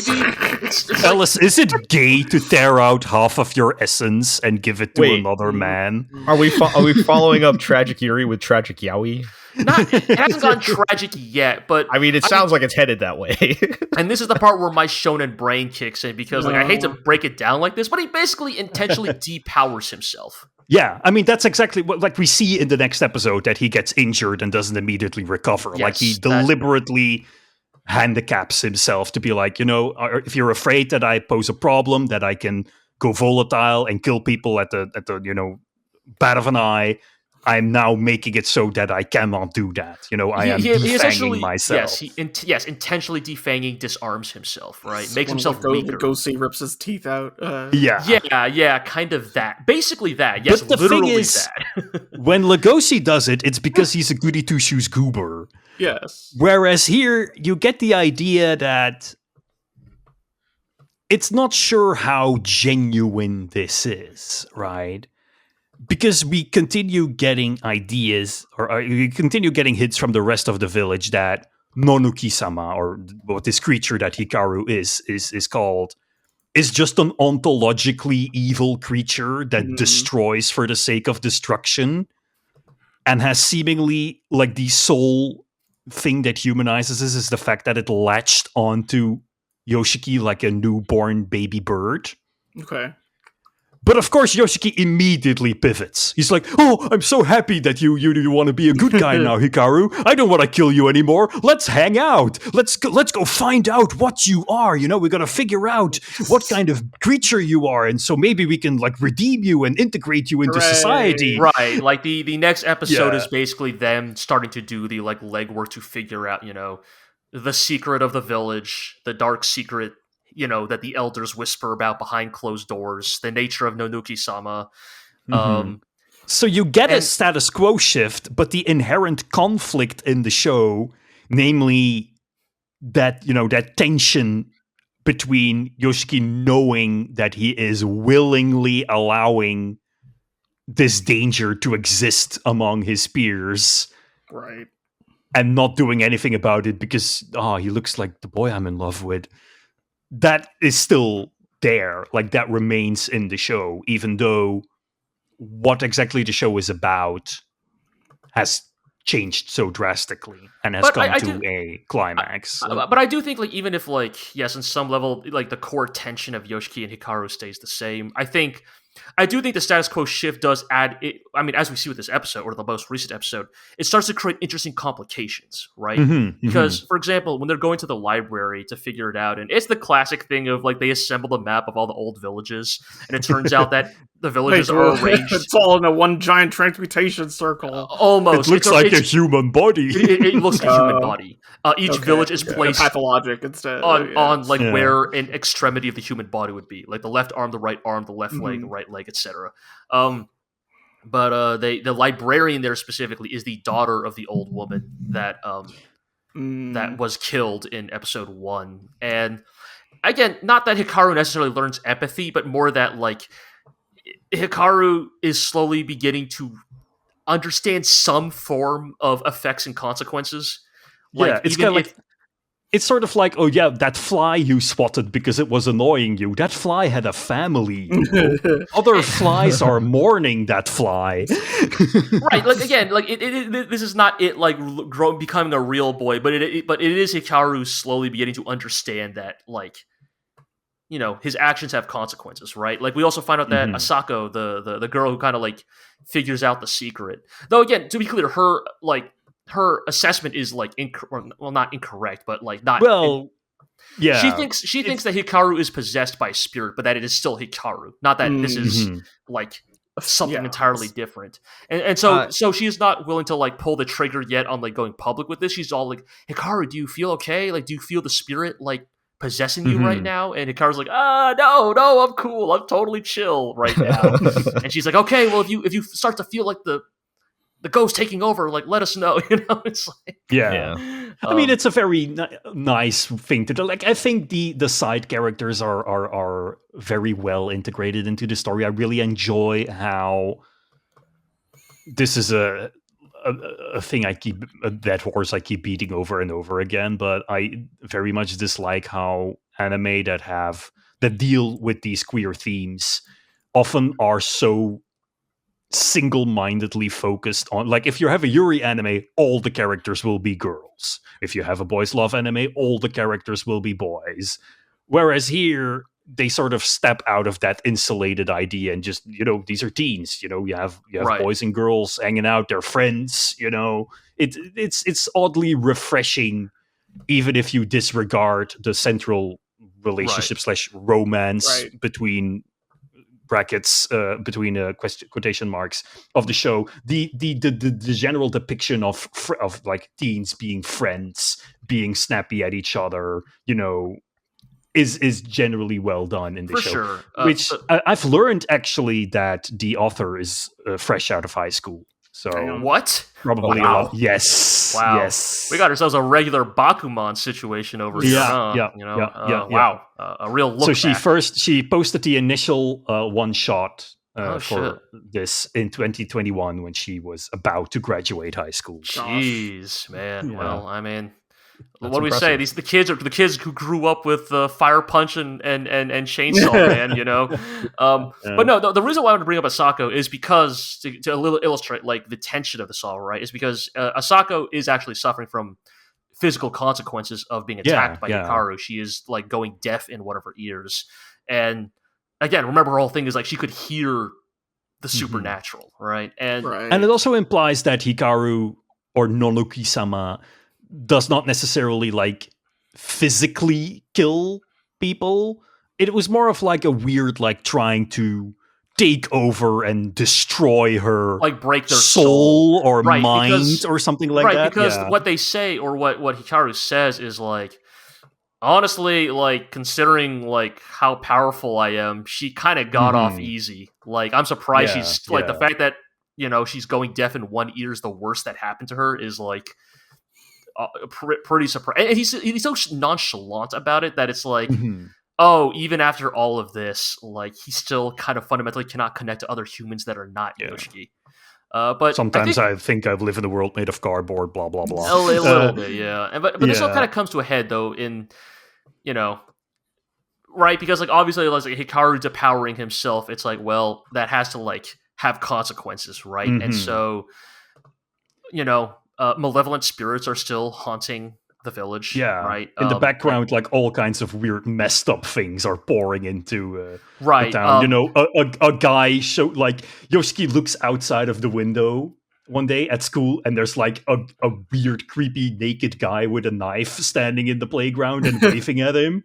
And Yoshiki's like, "Oh man, no, not another demon." And he like sort of looks away, like, "I'm gonna pretend not to see it." And then Hikaru's like, "Hey, that's a guy. That's just a regular guy." The way they do it right, and I love the way they shoot it right, is Yoshiki puts his head down, and then you see other classmates get out of their seats and look up. And that's like when you instantly click, oh, that's not a ghost. Like that's just a guy that's a real human being. And it's just all sorts of like upsetting, like malevolent incidents are happening in the town. And before, right, it's like, well, don't worry, your buddy Hikaru could just eat the bad demons, and they get attacked by a demon while they're in a restaurant. And there's a great bit where Hikaru like tries to do his usual thing, and then he's like, I'm not strong enough to kill the demons. I can't do it anymore. and he starts like bleeding from his weird fucked up eye that can turn into a monster. At the same time, the exorcist guy, the guy with the hamster, Shizuo. Yes, he does look a lot like Shizuo. Is also tightening the noose, right? Because he runs into Yoshiki and instantly clocks this dude is connected somehow. And so he sets off the hamster. The ham monster. It's a very funny little bit, right? Where like it's initially like a little tense, and then he's like, "You want to pet the hamster?" And Yoshiki's like, "Yes, please." For the But the noose is tightening. Exactly. And now that Hikaru is weaker, it actually does now create a real sense of tension that like, I mean, whether you're rooting for Hikaru to get caught or to escape or whatever your feelings are, the point is like, it now feels like Hikaru has almost, intentionally put himself on an even playing field with the rest of the story. And there's a real sense of tension now of like where things might go from here. Yeah. This cannot continue. Yeah, definitely not.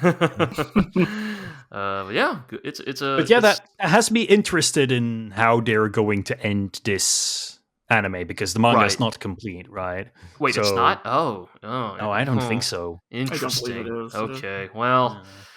It might be a Kaoru generic romance case where they're trying to line up the ending of the manga and the anime, but the ending of the manga has not been officially announced, which is something they usually do. It's gonna be a little tough if this anime ends with "and so the adventure continues." But they might have pitched this for 2 seasons with like a break. That does happen. Like, I don't know, man. Side Games Pictures is going to be busy next season. So, I mean, not next. No, I don't mean 2 cores. I mean like split core. Right. Yes, I'm joking.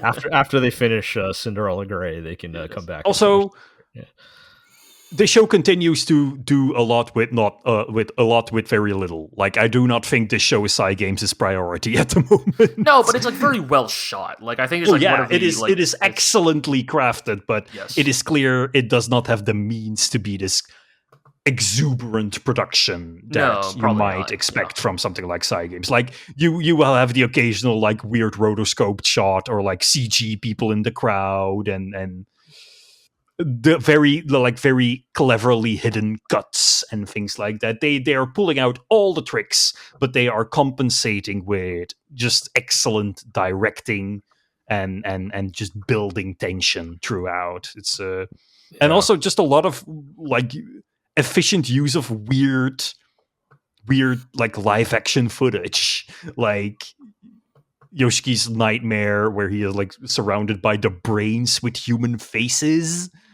from one of the recent episodes. I don't really remember which one it is because I binged them all, but it continues to be an artistically very, very interesting anime. For sure, yeah. Yeah, I thought yeah, I mean, I've only seen the first episode and I thought it actually looked pretty good, but yeah, it's not like, and I don't think this show needs to be like, no, something like our next show.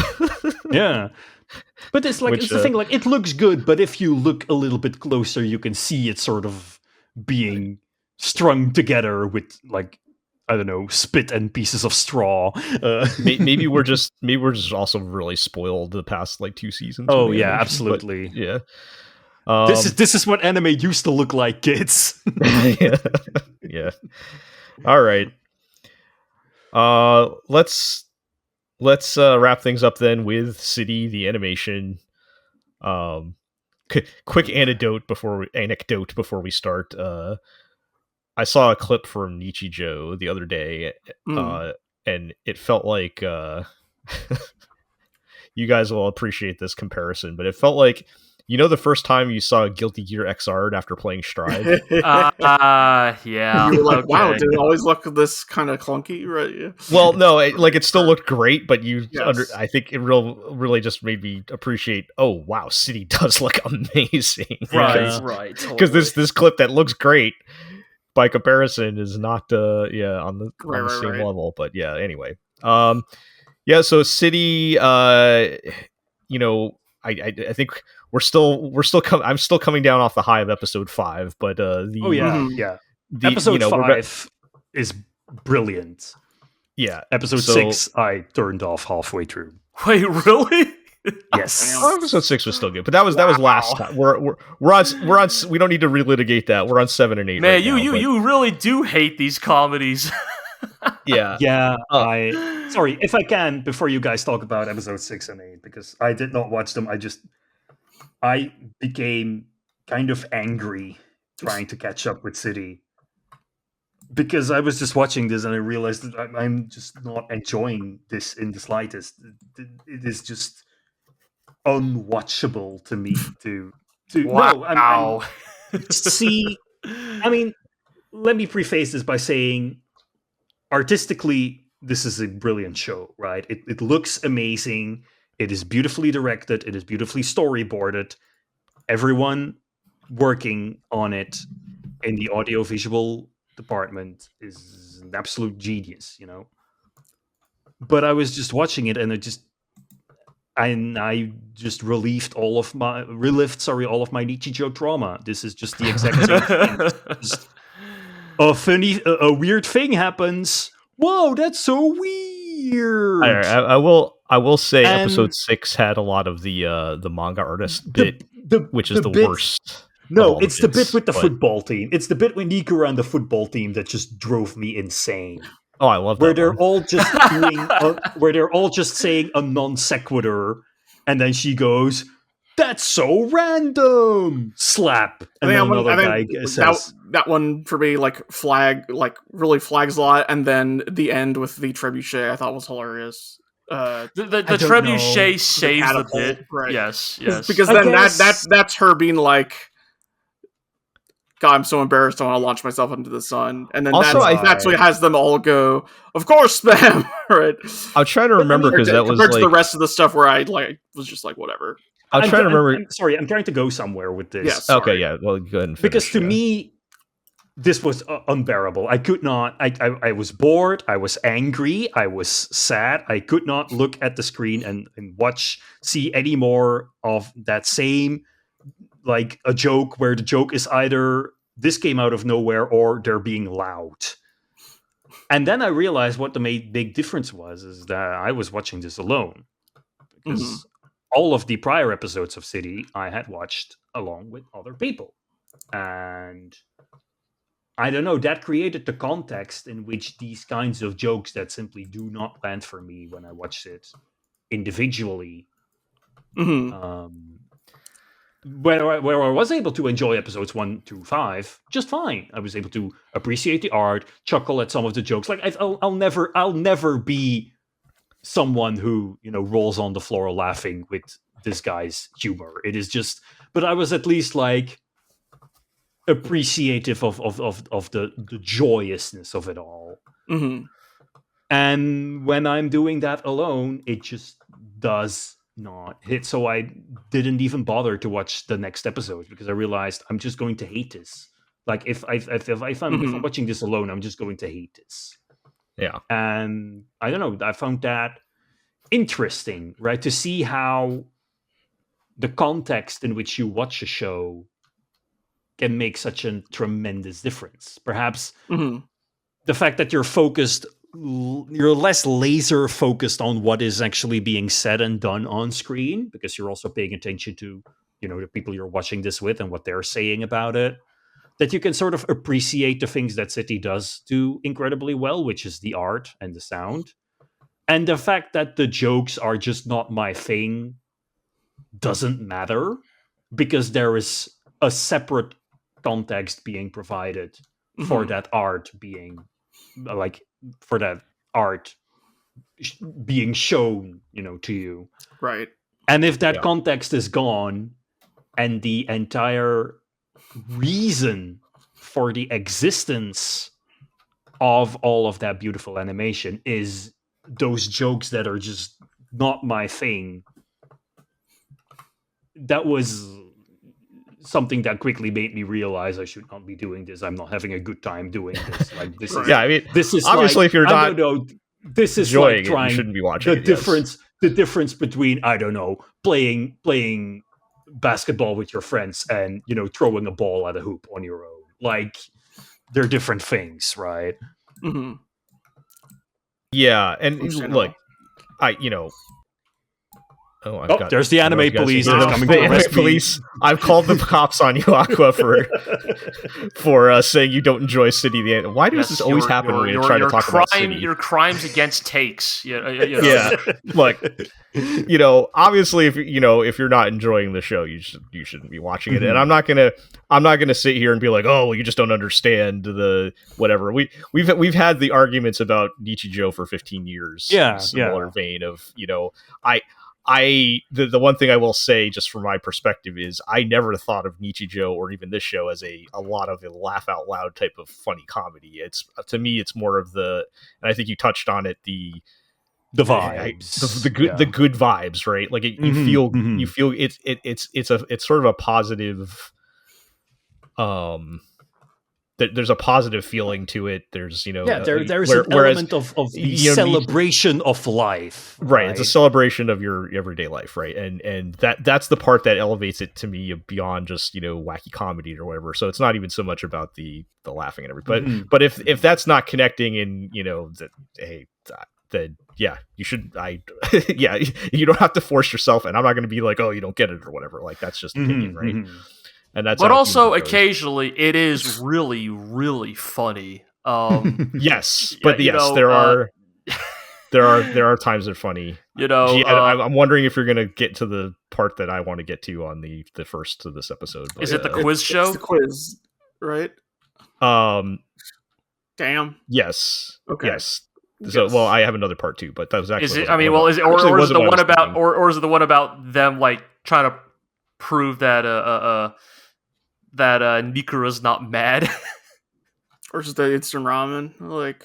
I mean, they're all good, but yes. Yeah, okay. We can talk about the quiz show first. Yes. I feel like that's the winner That is the for me. That is the by far the winner of episode 7. Like that is like I watched episode 7. I was like, yep, another solid episode of City. How charming. And then you get to the post credits bit with the quiz, and man, that got me good. Yeah, just a quiz show run by assholes is for some reason is always a really good bit to me. This is just British television. Another post-credit banger on par with the demon. I don't know if it was quite as good as the demon one, but that was also a post-credit one where the angel and devils right. The I'm a devil from Europe or whatever segment. Yeah, that was very good.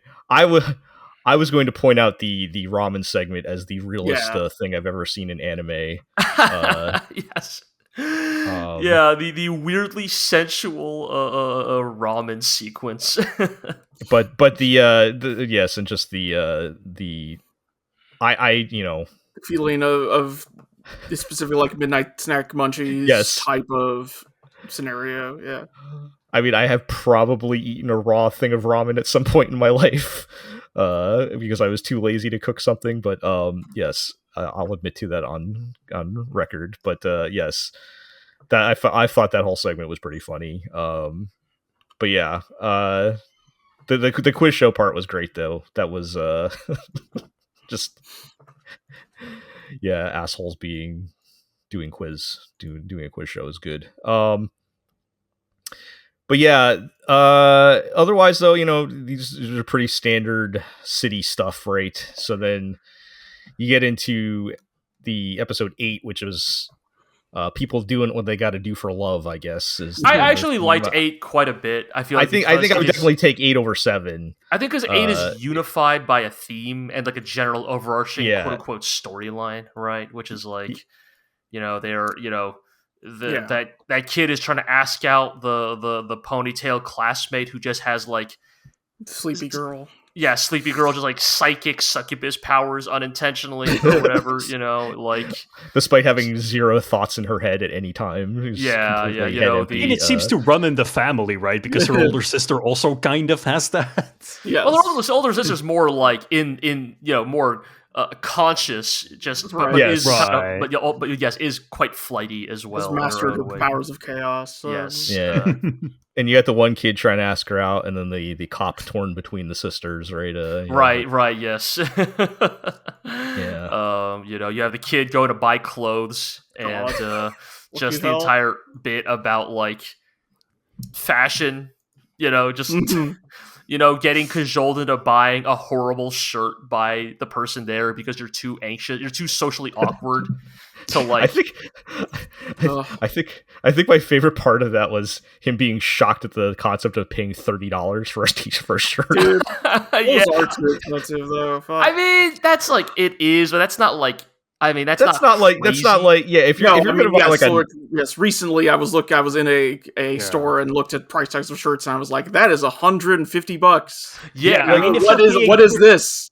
If you're paying $30 for a shirt that was still made in a sweatshop and will deteriorate after we wear it, $30 like you can buy a $30 shirt at Target, right, or even Walmart, right? They exist, right? So like it was just very funny to me. He's like 4,800 yen, what?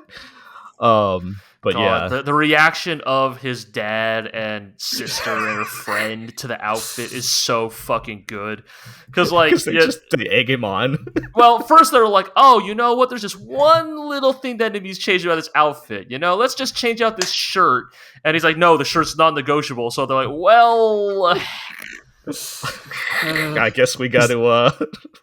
This like the Kaguya-sama bit where Shirogane tries to dress school? No, because that's I mean, we actually literally talked about that during this episode, but no, because Shirogane's thing was the fucking it's just like cringe, the fanny pack, English gibberish, and overly graphic style t-shirt. No, this is this was more a parody of the pre-distressed clothing trend. Yeah, right. So the shirt he bought was like all like a hobo, right? Like ripped up and everything. Yeah. But if you just wear the shirt and don't have the full like other things, you look like a hobo. Yes, you just look like. Oh man, it's so good. so they fully commit to the bit by like being like, well, if you're gonna wear the shirt, you have to like complement the outfit. So they also get him like torn up jeans and a fucking like sake bottle with a rope to tie around his waist, just to go full Japanese vagrant. One sandal, one beaten up shoe. Yes, it's extremely good, and they're like, well, then we'll have to shift reality where this makes sense. So they all also dress up as the girls do. They also dress up as, and yet they don't get to quite realize their plan. Right, because somehow it turns out it actually worked, and our boy got himself a date to the local Momotaro music theater. A real sexy time. Also, I mean, that sounds like going on a date and taking your date to like a Punch and Judy show. Like, basically. Kind of. God. And then shoutouts to the play, which is like, I mean, at first, we're doing a Momotaro thing. And then it's the great escalation of like the animals fucking show up and...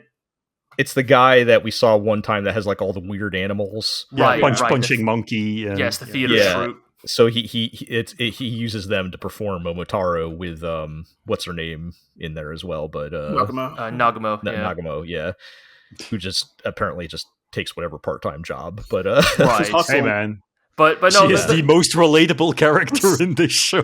But no, so the great bit in there, right, is that like, so this twist on Momotaro is that Momotaro is useless and will not hatch out of the peach to fight demons, and so the animal companions have to do it on their own. And the animals each whip out a weapon. Like the first one whips out a bottle of acid, and you go, that's kind of goofy. Then the second one whips out a rifle, and you're like, well, now that's just silly. This bird holding a gun. Right. And then the last one is just a mouse sitting on top of a grenade, a hand grenade. And it's just, the image of it is just so perfect. It's so dumb. And the whole time he's singing, right? Like, he's singing the whole time. Yes. And shout out to, again, the dub. They did totally rewrite the song. Oh, sure. In English so that it rhymed. Perfect. Yeah. Perfect. It wasn't even like, it was completely different than the subtitles. It wasn't even close. Like, we're just going to fully rewrite. Fully rewrite this whole thing so that it rhymes and it stays on the beat, and you know, it was pretty great. It sounded good. The voice actor killed it on it. Nice. So yeah. That was definitely, I think, the standout for episode 8, and probably out of these two, that whole segment was really great.